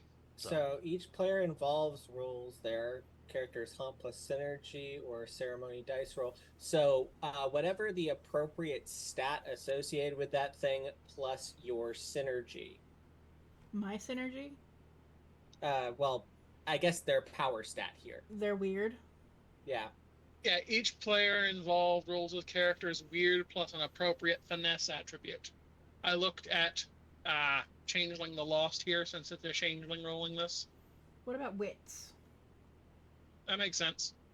Okay, that means Lucerne has a thing of 6. And I'm gonna wait on a willpower, because she does have willpower to spend. But I'm gonna see if I need to reroll. Alright. I would say you do. Yep, 4 successes. Alright. And That's Oof. 5 successes opposed to us. oh no, that's wits plus composure. Never mind. Did you we need include to re-roll. did you include the 2 dice from their I did not. them? There being a beast. I did not. I completely forgot. I'm sorry. I'll let you do that, but I'm not letting you do the whole roll over again. We're considering the first failure to stand, so this Okay. means this is your willpower reroll. Okay. So that's 6, 7, 8. 2 successes. That's still a failure. Yep. Okay. Okay. Alright, so let me narrate how this goes. Alright. So the group is entering, correct? Yeah. Alright, I just wanted to make sure that you aren't continuing to hold up the line while you do this. No, we are inside. The O Yeah, You've gatekeeper already would probably be pissed pretty off mad quite a at us. few. I figured that we once we were inside, we stepped off to the side to not obstruct traffic. Okay. And not be seen by these people, ideally, while we're operating, so we don't get a piece of anyone's mind. So, the group of you steps through the obsidian gateway and into the stone of the wall, which parts like a bead curtain. On the other side of the stone wall of the cavern, you find yourselves looking at a long bridge that goes across a huge chasm. Underneath, you can just barely see the rolling waves of the ocean of fragments.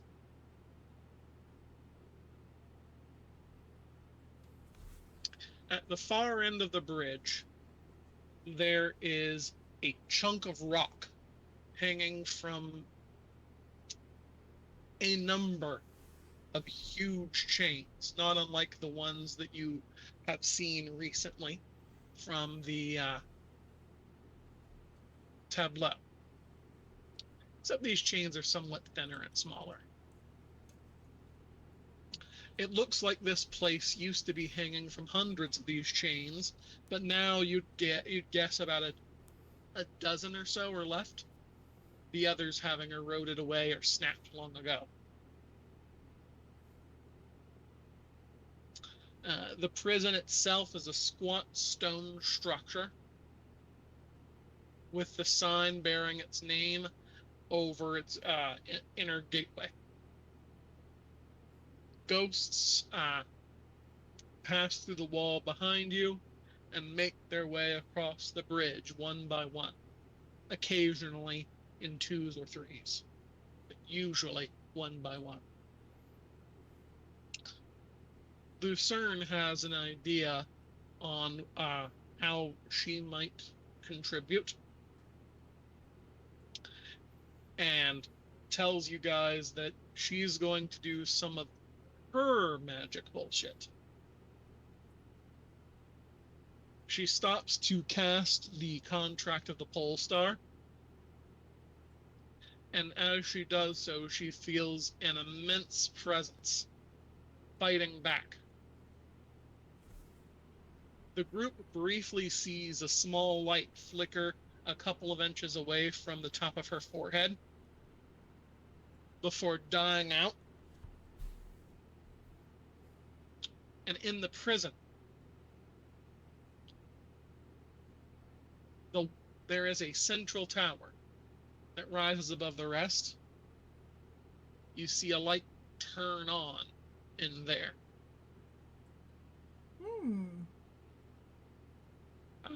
Lucerne grabs her head and starts to moan briefly. That felt like a brick hitting me in the forehead. Well, the light turned on up there right when your forehead light flickered. Are you okay?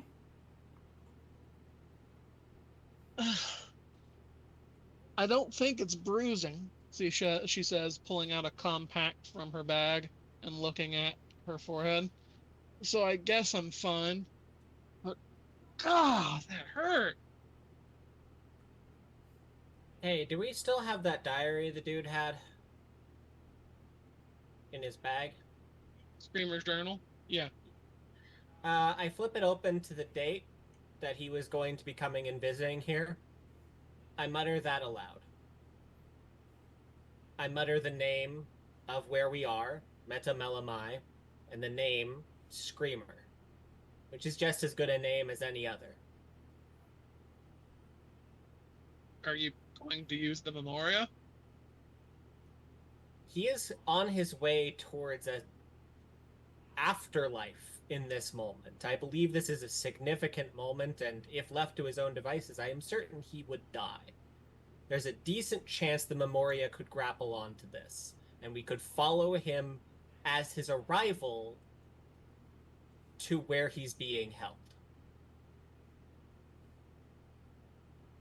if this doesn't work, we're going to use the Oracle, but I wanted to see if I could find a different joke. But All right. up to you guys. Do you think that's worth trying? I mean, as long as you don't get hit in the head with a brick too, sure. Hey, if I get hit in the head with a brick too, it's not going to really change anything. True.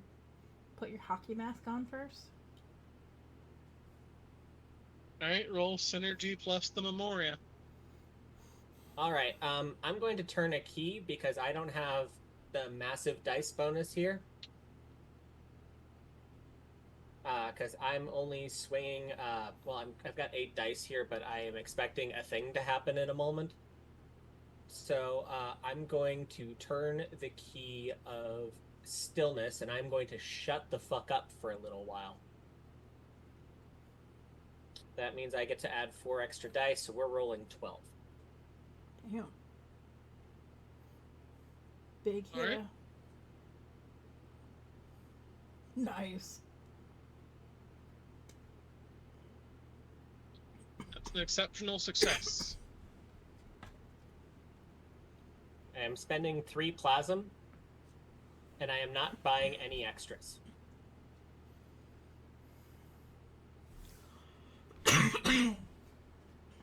Motherfucker. Kenny The went good for news is rolls you get today. to seep your plasm.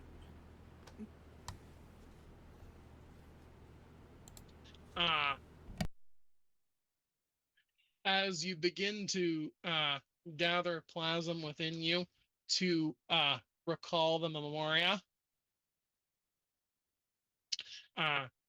you feel the presence of someone or something. Your head begins to throb. And just before it feels like your head's about to split, you hear someone politely clearing their throat behind you. Inmates and visitors alike are entitled to their privacy. I gave you a warning. While it is not against the old laws, I would very much request that you stop. My apologies. I did not see it on the old laws, so I did not see it as a problem. I thought the individual I'm himself... afraid I cannot hear you again. I don't know why, but sometimes I just straight up can't hear you. Testing And it's 1, only 2, you. 3. Yeah, I can hear you now. Well, so, my apologies, sir. I did not understand it was you. I thought the individual we were looking for might, due to the nature of the prison, not understand who was searching for him, and was attempting to resist that on the understanding of that. I did not know that it was coming from the owner of the facility, and I apologize for upsetting. We're just here to see an old friend, and I hope that you do not take offense. Behind the group, just where you came through, where there had been previously dead air, now stands a tall figure in a cloak and a uniform, not unlike the one the gatekeeper wore. He hefts high above his head a lantern, a flickering red light inside.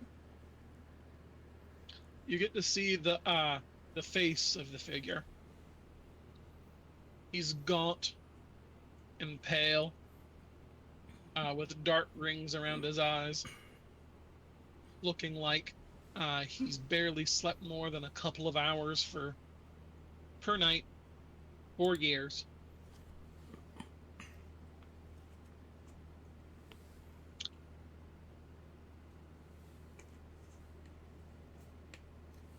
The owner of the lantern walks around the group briefly, stopping here and there to bring his lantern close to one of your faces and lean in to get a real good look in your eyes. After he's had his fill, the figure steps aside All right, he says. Visitors are very much allowed and welcome. But it falls to me as the warden of this facility to make sure our prisoners are comfortable. That means I cannot allow something like scrying on them in private. If you would like to visit an inmate, you may speak with myself or one of the guards. Oh, lovely. We'd love to visit Screamer. He entered on this date. And if, as far as we're aware, he should still be alive, if that helps narrow things down for you. The Kerberoy Penthos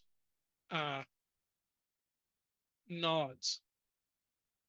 He puts his lantern down on the ground briefly and removes a small but thick leather-bound book from a satchel at his side. He flips through until he reaches a page and says, "Ah, yes, I know that cell." And he was alive the last time I checked on him.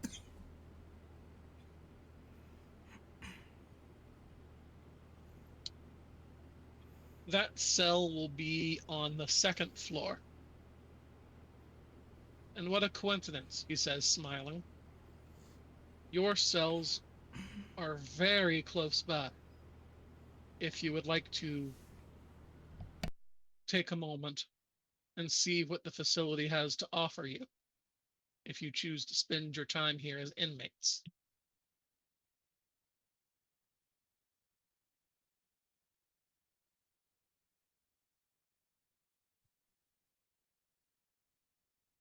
I get the feeling we're following him, so let's not piss off the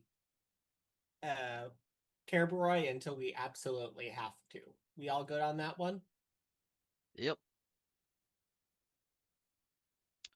The Kerberoy walks past and says, "I'll see you to the gate of the prison. After that, I'm afraid I have other duties to attend to. But I highly advise at least taking a few moments before you make any decisions to take a look at your cells." He looks over his shoulder at the group of you.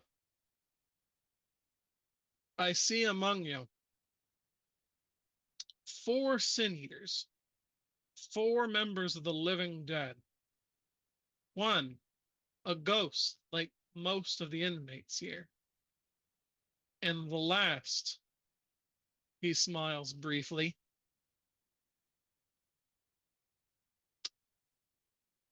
"an escaped prisoner from another facility, far, far away. Tell me, do you have any regrets about the way your lives played out?" Yeah, of course. Who doesn't? None that are worth resolving.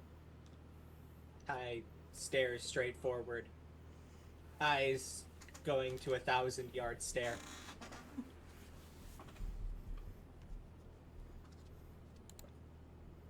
It seems like it is unwise to retreat from the consequences of stuff like that. As much as I'd like to say no, that I'm above that. Yes, I have many things I regret.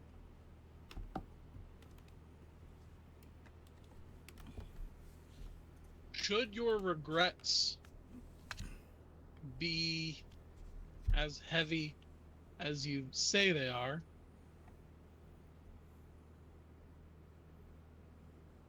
why resolve them? He says, turning back around and continuing down the bridge. That is what we offer here.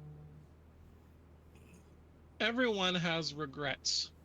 Everyone feels remorse. What if you didn't have to?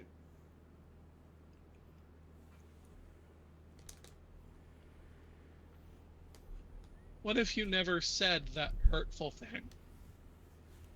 What if you never did that wicked deed?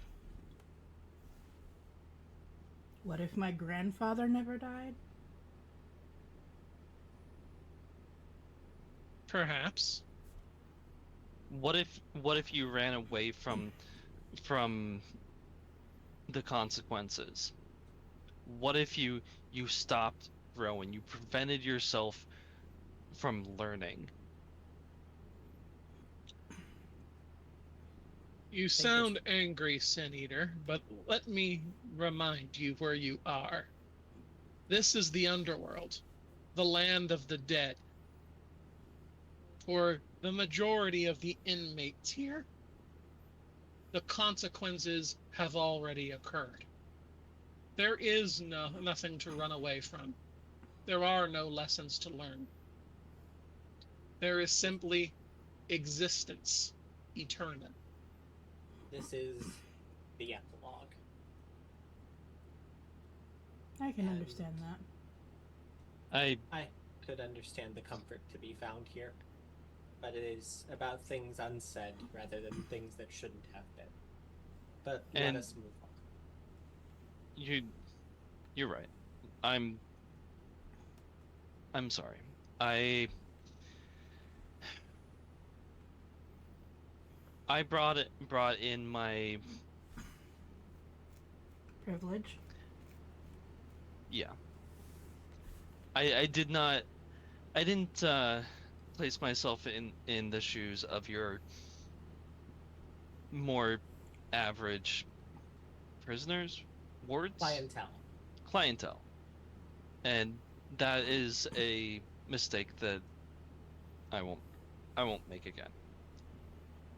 Thank you, he says, turning back around and continuing down the bridge. When you leave here, you do have the privilege of going up the stairs and through the Avernian gate and back into the living world, where things change and don't just decay. Is there an We're the Avernian end. gate in here? No. No. Okay.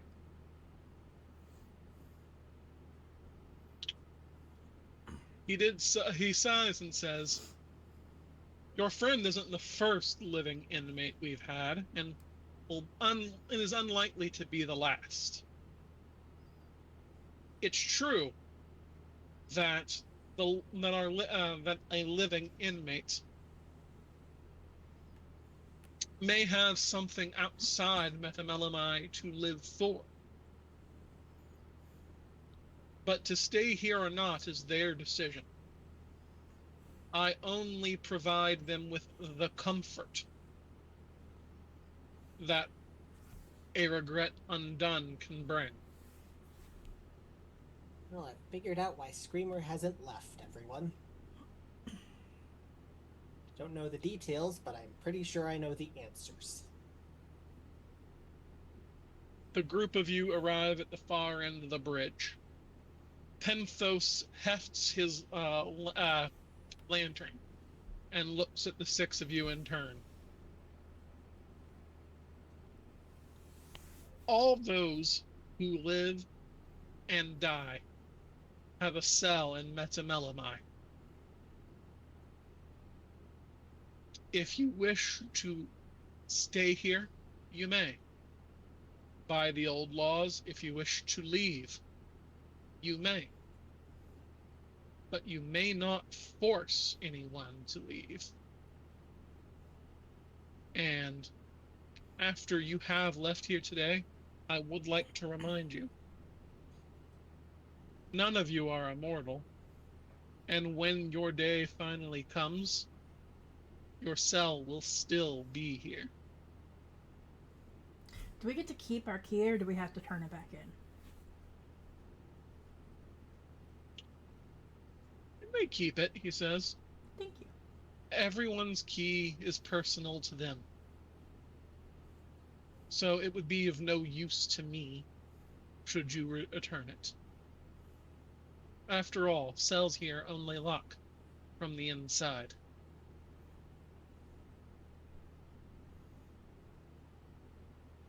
And now, I part from you. I hope you enjoy your visit, or, should you choose to stay, your incarceration. He opens the door, holding it open for the group of you. And after you go inside, he slips in and is gone. Alright. I got a plan. What you got?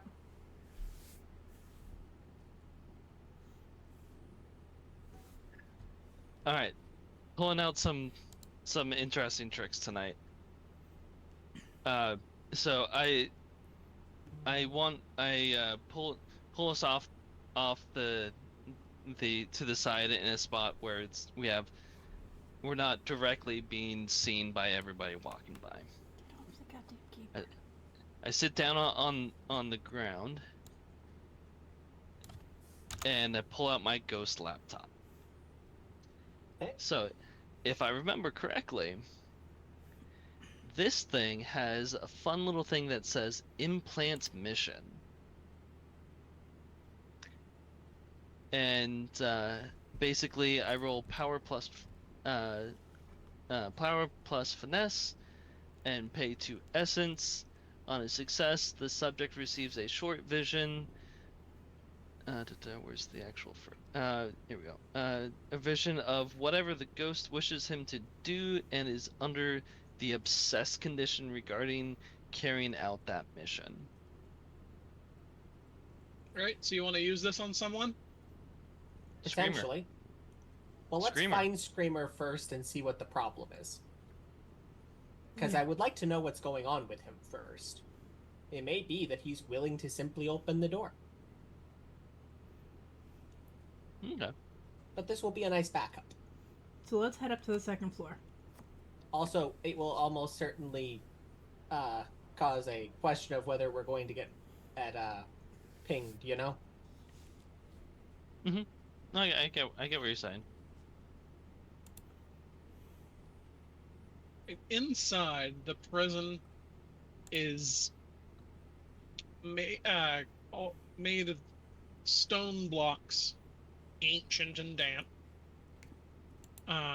with lighting here and there in the form of old candle lanterns. The foyer of the prison is a small room with a number of chairs. Where there would normally be a receptionist desk, there is just a wall with doors leading off into various corridors and a couple of staircases leading up on either side of the room. Newly arrived ghosts mill about in the foyer, some waiting on others, some stopping to talk to each other. Occasionally a ghost comes out from one of the other doors leading deeper, usually one dressed as a guard, to lead others further in. Occasionally one who is not dressed as a guard, who comes to speak with one of the other ghosts. Occasionally you see a hug, and the ghosts head off deeper into the prison together. No one that you watch while you're here makes for the front door, despite the fact that it is very clearly open. In fact, the front door that the Kerberoy just brought you through doesn't appear to have a lock at all.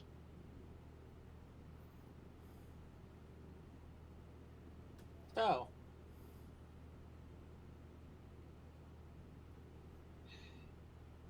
we were given rough directions as to the path we had to take to find Screamer. I suppose we walk down them. Mm-hmm.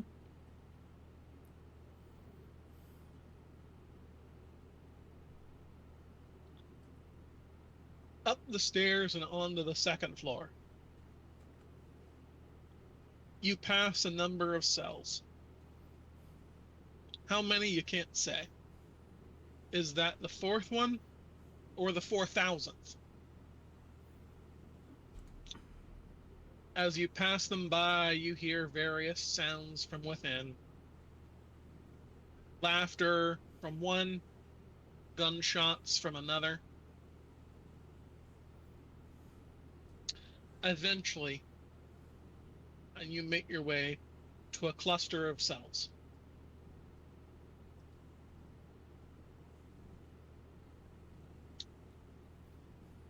Each one has a small wooden plaque with a name written on it in charcoal.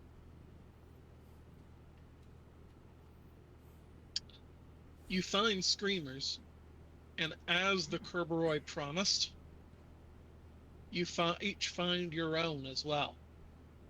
The door to each cell ajar. Because at this point, I would politely request that nobody walk into their cell, not even, as a goof here. Just, polite reminder to the group at a large.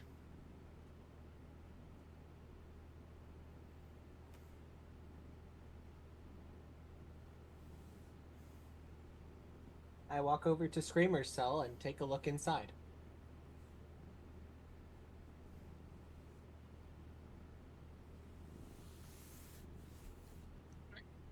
Alrighty.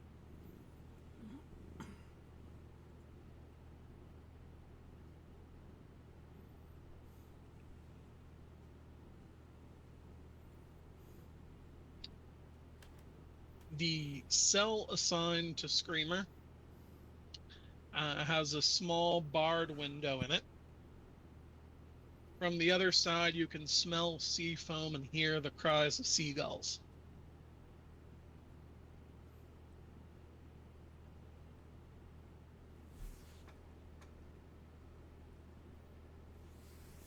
You peek through and see the deck of a wooden ship sailing somewhere in the sea during a bright and sunny day. Ahoy!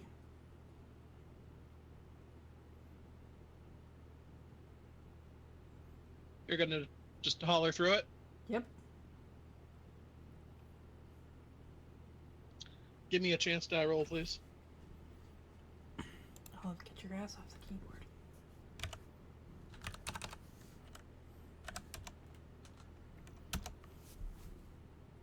One.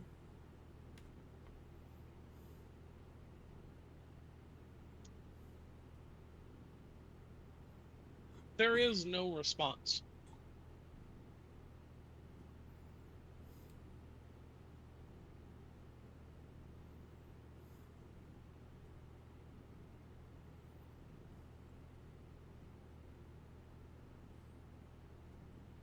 Do we knock?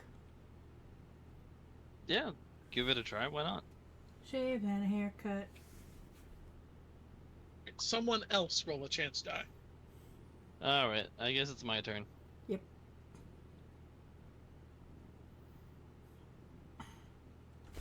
One success. Hey! You two got the luck tonight. That's what it is. You hear what sounds like someone stomping their way over to the door. I hear you, comes a voice. What do you want? I elbow Lucerne. Is this the man in question?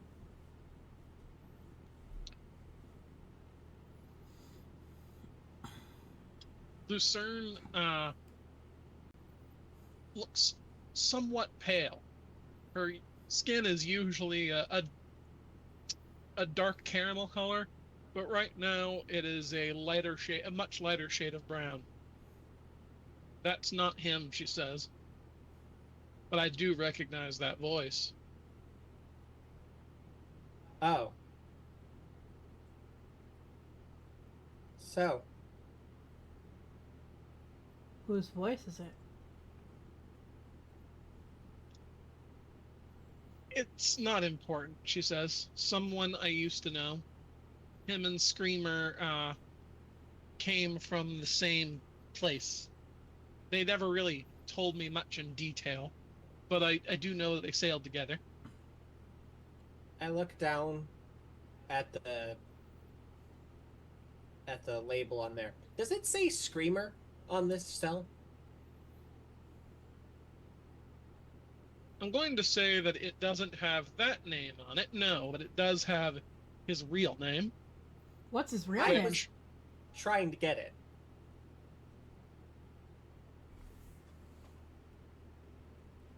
Because we've never actually gotten this. Also, out of character, was that Moggins' voice? No one here knows what you're talking about, but yes. Yeah. Muggins! The real name on there is a little too faded for you to tell. Damn it. But we know that this is Screamer the cell. Screamer cell. Gotcha. Okay. Is a gentleman by the name of Screamer, by chance, present on this vessel? Can I roll wits plus academics with my specialty in deciphering? Are you going to try to... Decipher his name? Yes.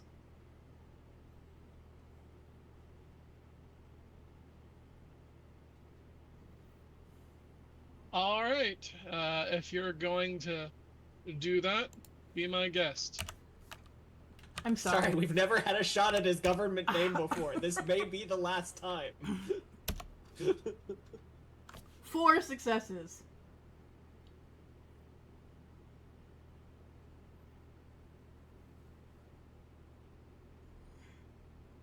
All right.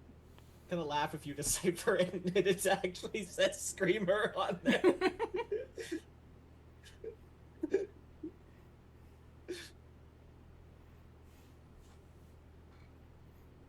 Watch it be something really lame like Dick Dixon.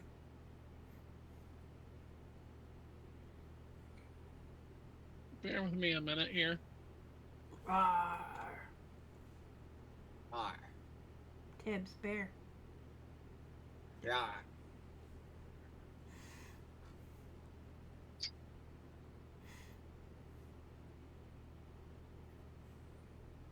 Getting the Screamer lore. So, guys, very clearly, there's like a whole cast of characters in here. Oh yeah. So, here's my belief of what happens if someone were to walk into one of those doors. You get to go live in the world where you didn't make any mistakes. Sign me up. Yeah, that's the problem. Anybody spending 2 minutes in that cell is going to be clicking that lock shut. Okay. Since you seem to be absolutely hell-bent on getting that name, I'll give it to you. Jack Bailey. Write that down. Holy shit, guys, the lore unlocked! Ba-ba-da-ba. Okay. Congrats, you get nothing. No, genuinely, this is super cool.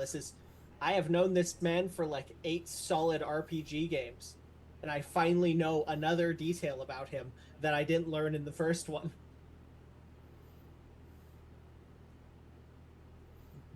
Super cool, actually. So, I don't suppose you've got a crewmate by the name of Screamer on there? Perhaps, maybe a Jack? Oh, Screamin' Mad Jack. Of course the first mate's on here. Think we could have a quick chat with him?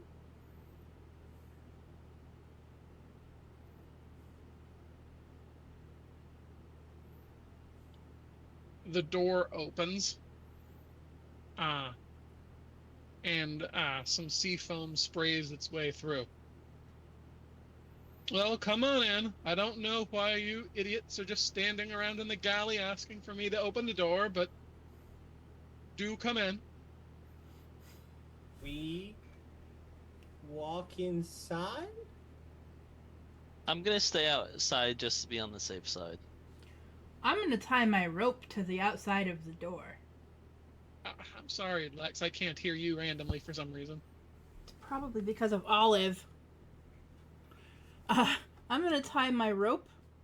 Well, okay. Uh, Ty, can I have you tie my rope around my waist and then tie it to this, like, nice pillar out here? I do so relatively quickly. Sorry, but Trilly is still taking out my hands. All right. So Ethan is staying outside. So I guess you're going to be operating as Gus inside. Yep. Excellent. All right. So the 5 of you head inside with Ethan staying out. All right. They're through the door, and the door is shut and locked behind you. A small man who looks to be about waist high with flyaway white hair and a leathery face looks up at you. He's wearing a blue and white striped shirt and a pair of leather breeches. And his hair is kept in place with a blue bandana. Behind him, you can see a handful of what appears to be domestic cats standing on their hind legs, swabbing the deck and hauling around various supplies, cannonballs, etc. Each of them seems to be dressed appropriately to the 17th century, which is strange enough, seeing as cats don't usually wear clothes, even in the 17th century. Are Nathan's allergies acting up?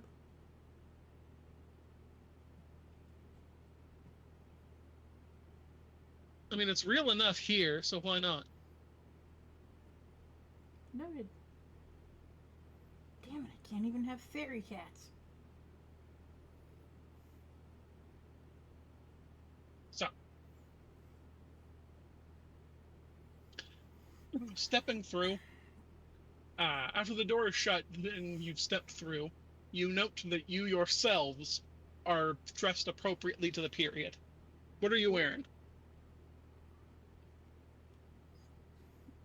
Oh, well, since I have both, I have a mask on. I think that's been replaced with like an eye patch and a bicorn hat. Feel like that's probably appropriate. And I've got a loose jerkin that's tight enough to show off the rather disturbingly overwrought build that Ty has going on. Stamina 4, strength of 3. Nathan? Nathan is literally just wearing all cotton sailor slops. Wide leg pants, billowy pirate shirt with the little laces and a sash around his waist, and a bandana. The remaining crewmates are likewise dressed appropriately to the period.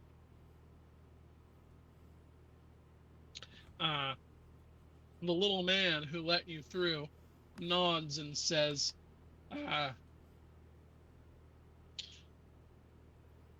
so the 5 of you are looking for the first mate?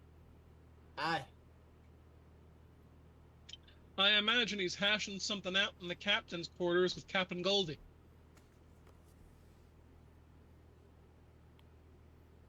Goldie Roger. Sorry. I was completely out of character. Was it? Was it though?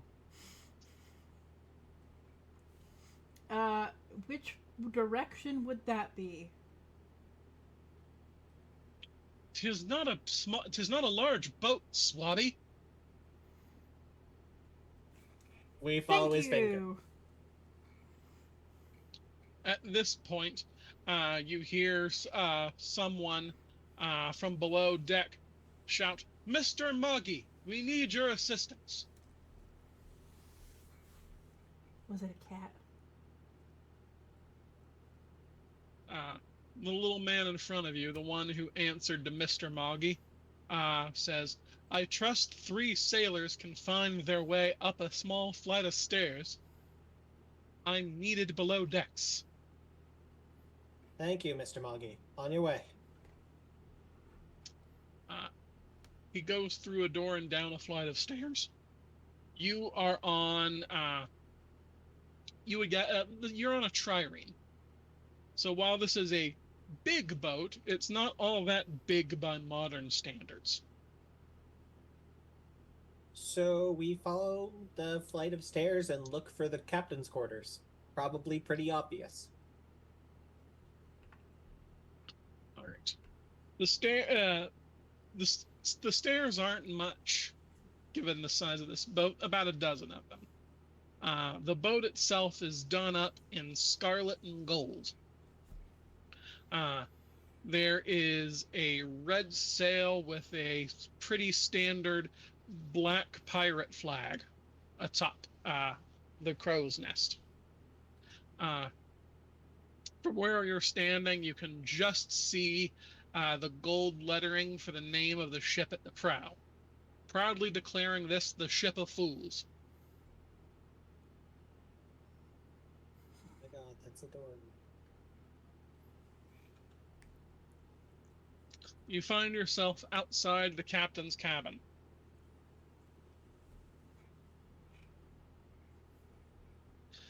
Here, there is a small gold plaque that reads, Captain Haley Goldsmith. I don't think we can just walk in, so I feel like this is probably a knock situation. What do you think, Lex?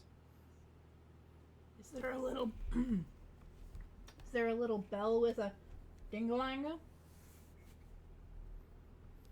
Yeah, I've seen that on in movies before.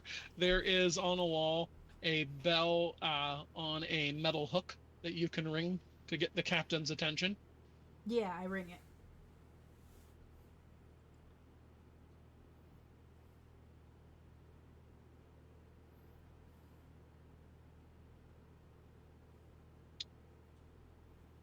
Hello, dice roller. Oh dear. I love my dice roller. If it's a chance die, one of you guys has to roll it.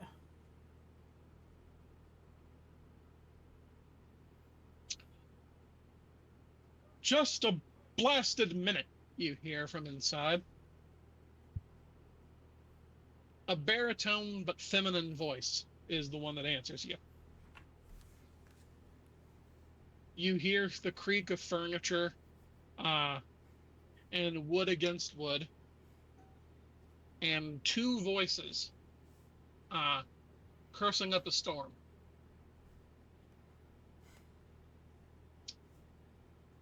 The person who opens the door is about 6 inches taller than Ty, but otherwise extremely slender. What you're looking at is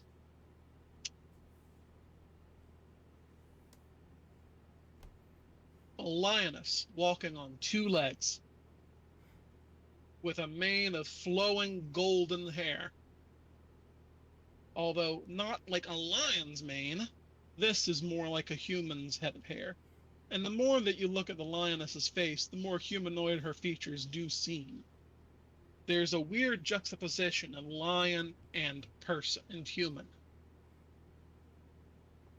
She narrows her eyes and drags her coat on. Her coat on. Yes, sailors. Message for the first mate, ma'am. You're looking for Mad Jack. Aye, ma'am. She rolls her eyes and says, Mad Jack, they want you outside. Aye, aye, you hear from within the cabin. Out comes a much shorter, only around 6'2" man.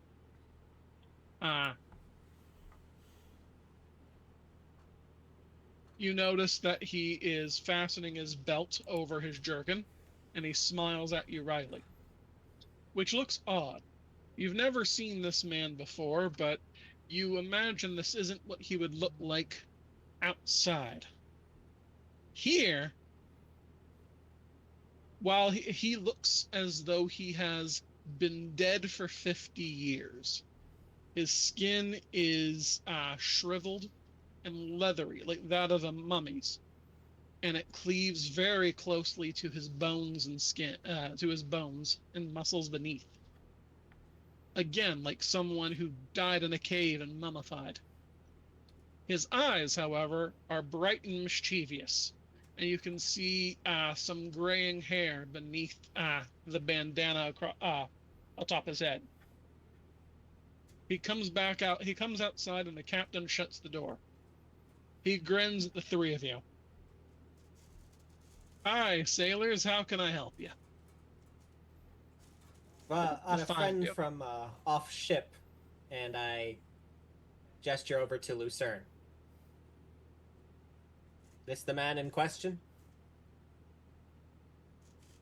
Lucerne swallows and nods. "That's the boss. That screamer." And let's take this moment to go back over to Ethan. So, Ethan, you're outside the cell. What are you doing?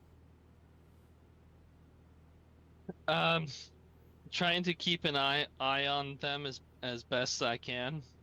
And if I'm gonna see if I can, basically after say 20 minutes, I'm gonna try and figure out a way to contact them. There's a All rope right. tied around one of your friends that has been leading down this door.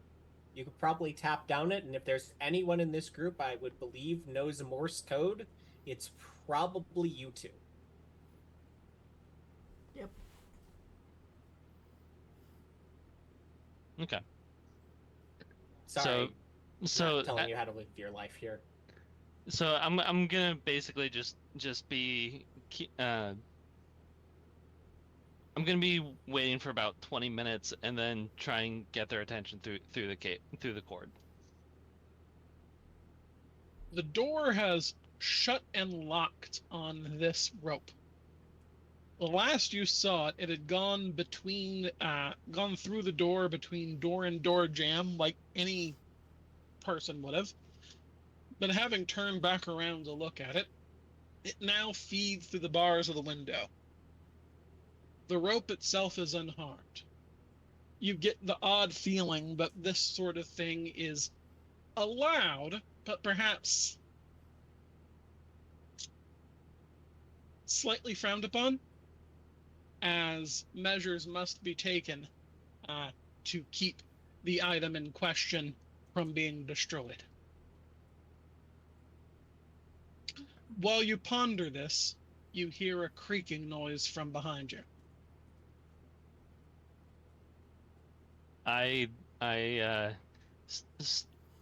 Keeping my hand on the rope, I turn and look back at the creaking noise. You turn just in time to see the cell door with the plate bearing your name on it open wide, so you can see all the way through. What do you see on the other side of the door?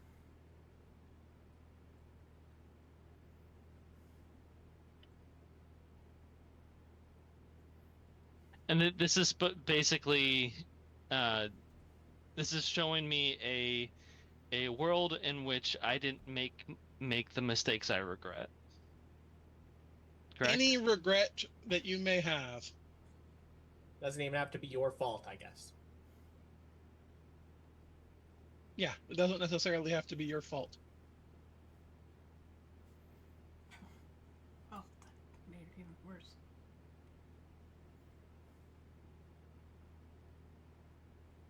Okay.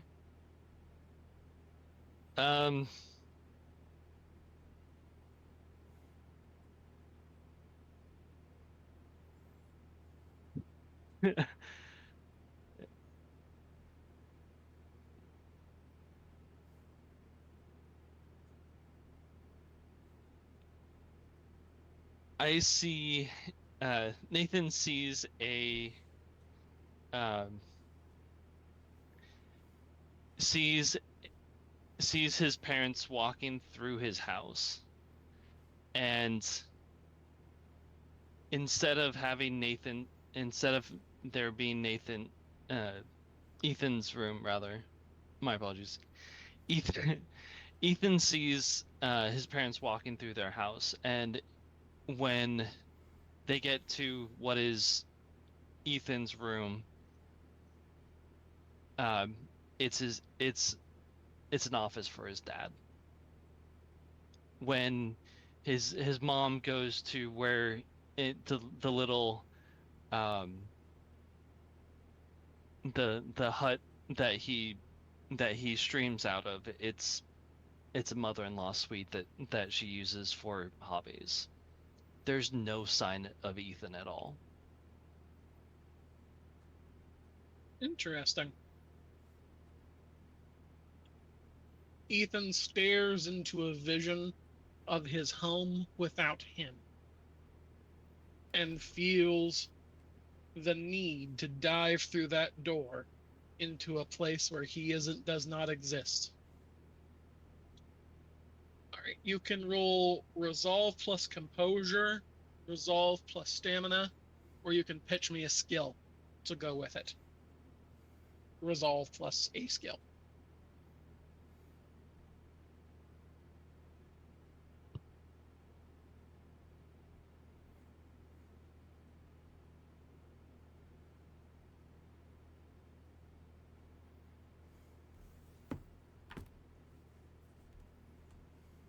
How about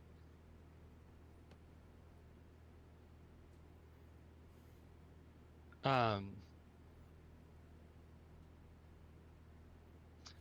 how about resolve and occult? I'll allow that.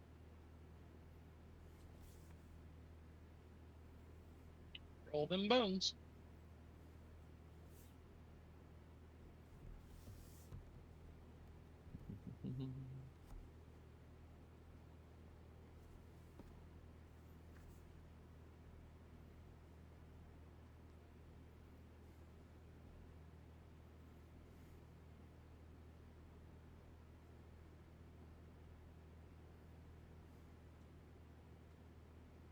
I'm gonna let the failure stand.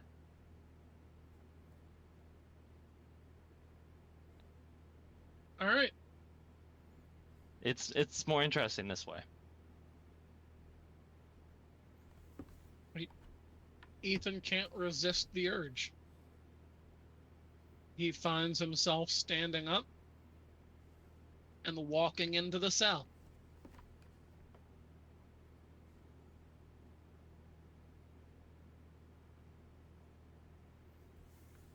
All right, He back doesn't to have the a others. key. Quick moment, just to verify here. Your regret was being born? Have you met his parents? Oh, I understand. That is a wild thing for a person who was so angry they came back from the dead to feel. That is some wild shit, and I think that's really interesting. However, prying you out of there is going to be a fucking nightmare because we can't even fucking find you in there.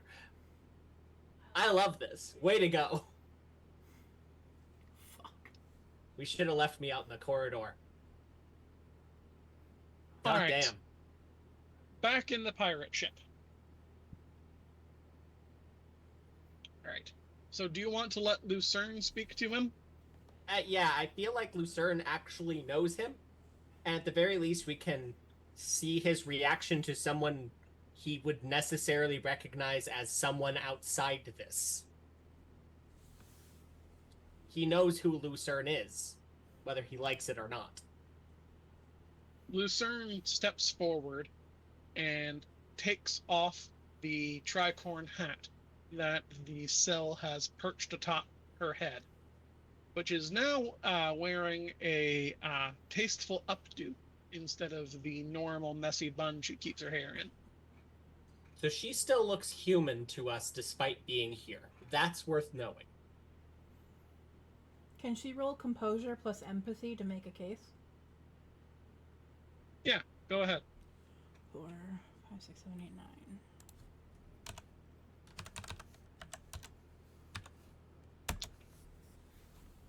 One success. Use their fucking willpower. We have to do better than that. One success is a success. Okay. I mean, it's not like this is a contested be thing. It might be. Is this a contested roll, Kenny? Hold on a second. I dropped my pop filter when I decided to play with the cat. Pop filter. I do not intend it to be, but depending on what happens, it might be, yes. Okay. Then am I re-rolling? Up to you, bud.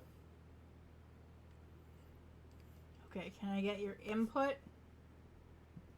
I figure if he is going to make it an opposed roll, he will probably allow us to make a re-roll at that point.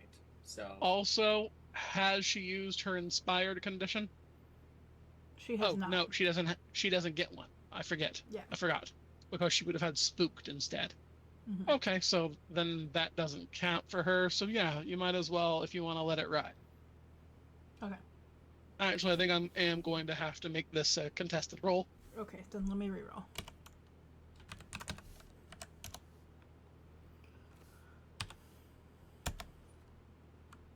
Three successes. Come on, Okay. roll low, Kenny. She steps forward It's and been a long says, hot streak. "Boss, do you recognize me? I do the everyday running of the video store that you own, and you never told me back in Vegas that you owned a video store. You were going from freehold to freehold in a covered wagon through the hedge, selling nightmares? When you owned a video store in Colorado? We still stock VHS tapes, for God's sake, boss. You always told me that your favorite movie we had in stock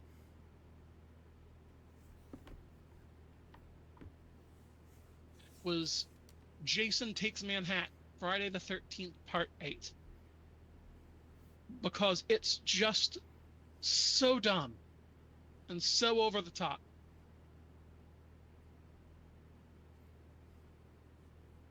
The scene where Jason just cuts that guy's head off and it goes sailing like a baseball, you thought that was the funniest thing.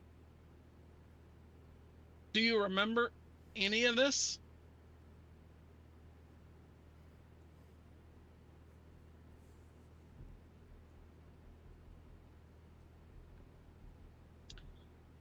Screamers narrows his eyes and puts a hand on his forehead.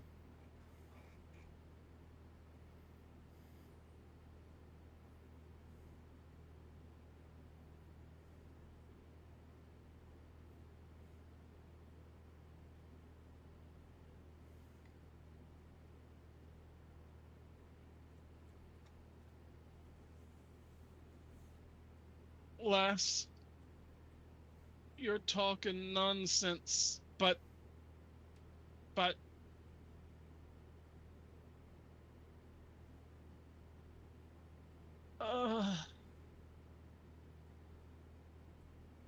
he rubs his temples and his voice changes. What are you doing here, Lucerne?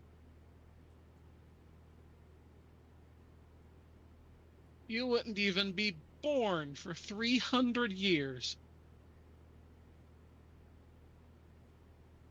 The third rule of the prison of Melilai is that nothing inside the cell is real.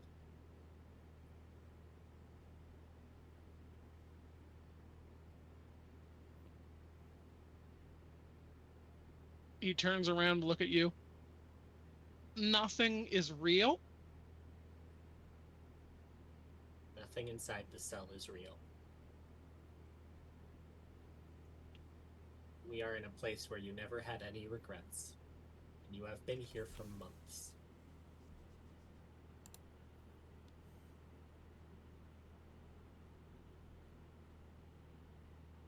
He frowns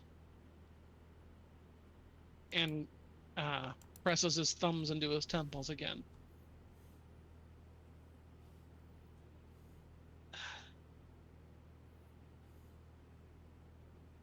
He sighs deeply and says, "Okay, I remember.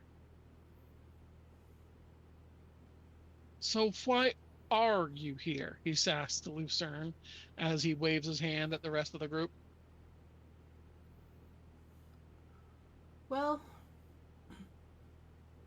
the long and short of it is that they're trying to sink Whispering Peaks into the Underworld, to bring the Underworld up to meet Whispering Peaks so that everyone's dead but nobody's dead. And we need your help to fix it. And in return, we can help you find the real cats in their trousers. And Captain Goldie, the real Captain Goldie. And the real Mr. Moggy. And the real that guy over there with the broom if you want to. We found the dagger belonging to your captain here. I don't know if that's why you're down here, but I suspect it is. Would you like to find them? He frowns and Because you won't find them here. he frowns and says, "Yeah, that's what I came here for. I spoke to a guy in a pub, and he told me that if I was down here looking for someone, if I regretted leaving them that badly, I could certainly find them at Metamelani, the prison of regret." Did you not read the rules when you signed in? Well, yes, but maybe she was here as an inmate. He rubs his forehead again and says, "But when I saw my cell and I opened the door and I could see her just waving and smiling, I just couldn't help it. I stepped through." Do you know where your key is?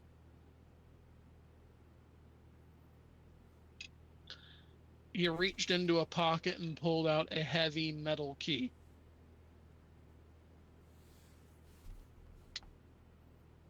You have to Not going to unlock it. I'm not going to tell you what you have to do here, but if you want to find Captain Goldie, this one can get you an answer 5 minutes after we walk outside of this prison.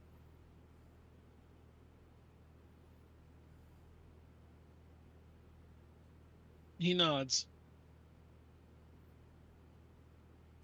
and looks down at the door to the galley.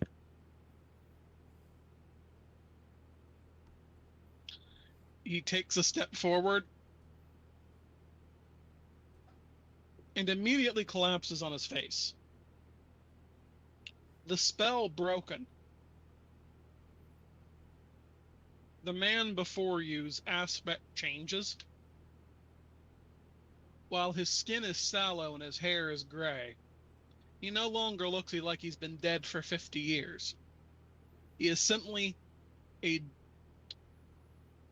brown-skinned, leathery old man, but now one that you can see before you, clearly suffering from extreme hunger. He's lost a lot of his muscle mass. I got a bag full of cookies, bro.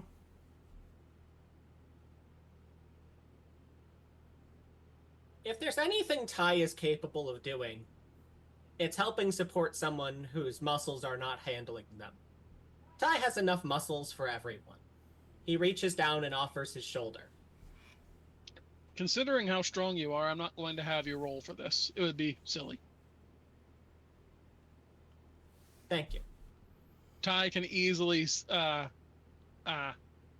bear the weight of another person, especially one who is weak and atrophied from malnutrition.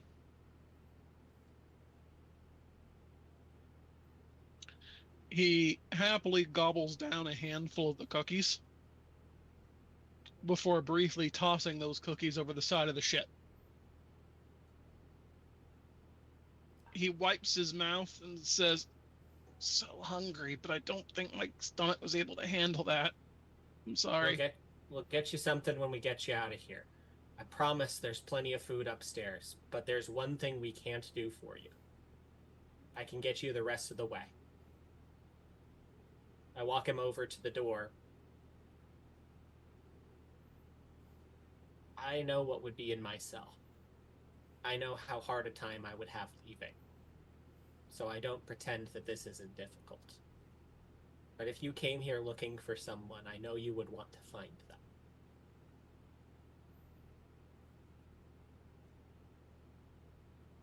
Screamer nods and takes out his key and unlocks the door.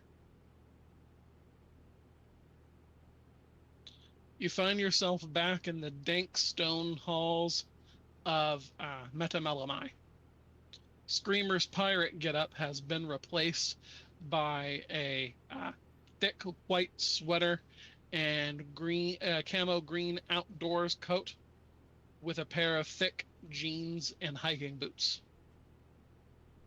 I reach into my bag and produce his bag.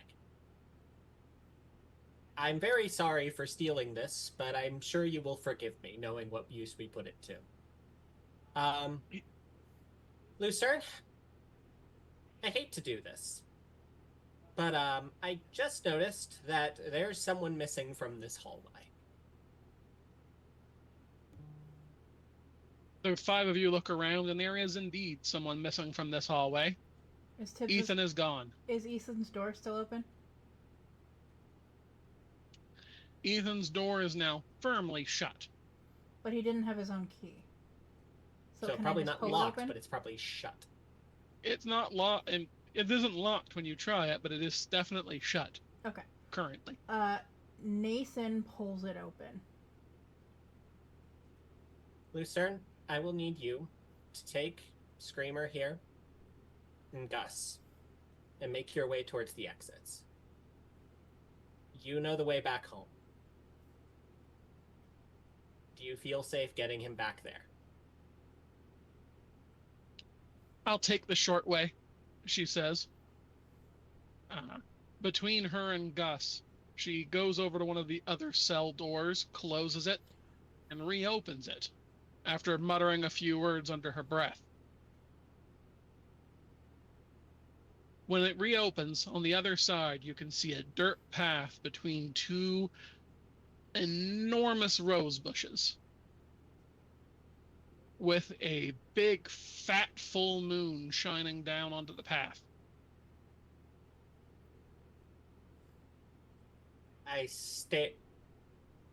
You are going to have to explain that trick later, because that's super freaking cool.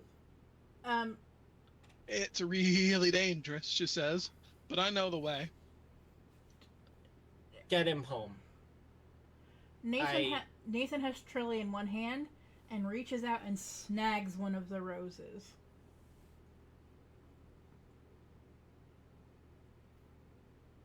Okay, congratulations. Thank you. You have a hedgerose. Just look out if there's a bustle in your hedgerows. Lucerne hefts Screamer and steps to the gate. Gus follows, immediately becoming immaterial and no longer able to support Screamer. Mm-hmm.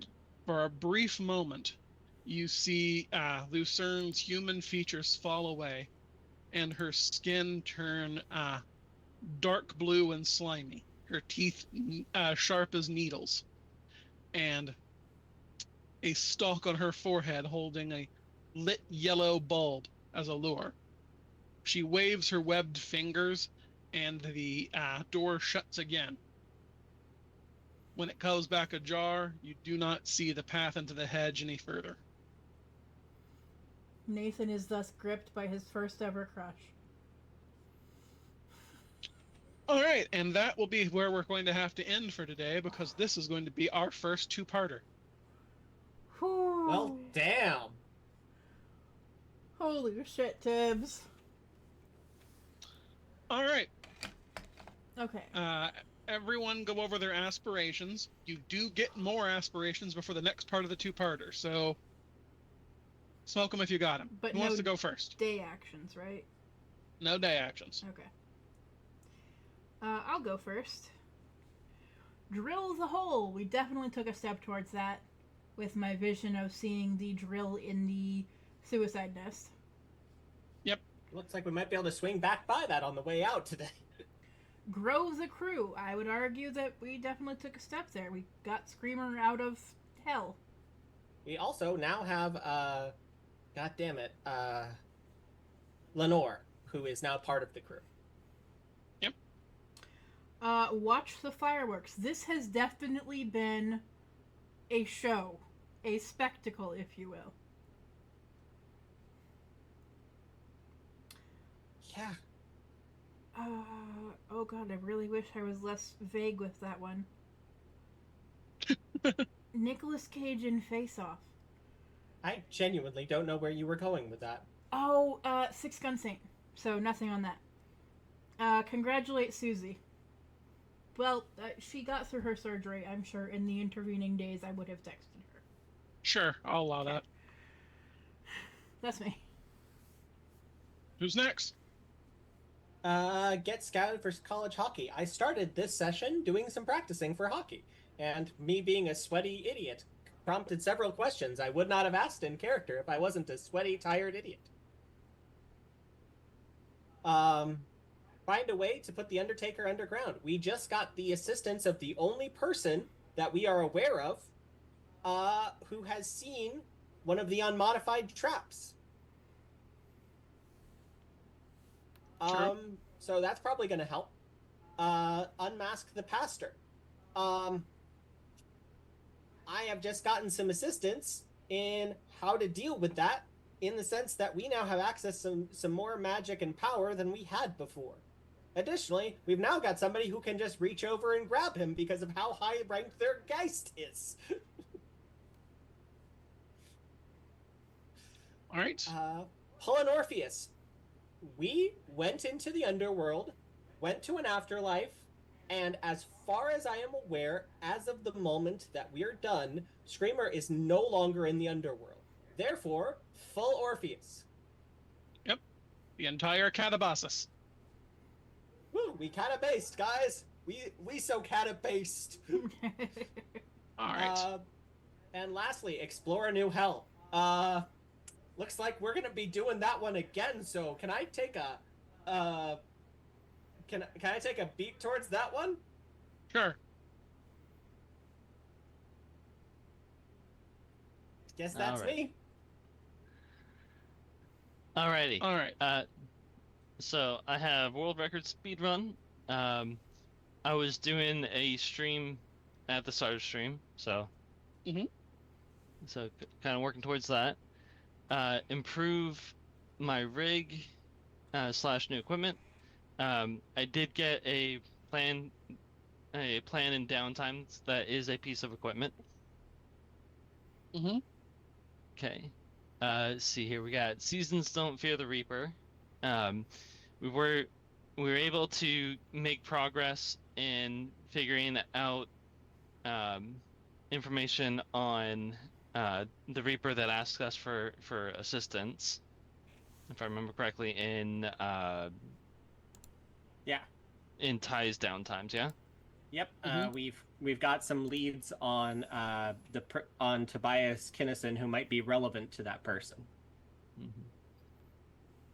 Tying up loose ends. Let me see here. Let me jump over here. I mean, you guys literally helped tie me up today.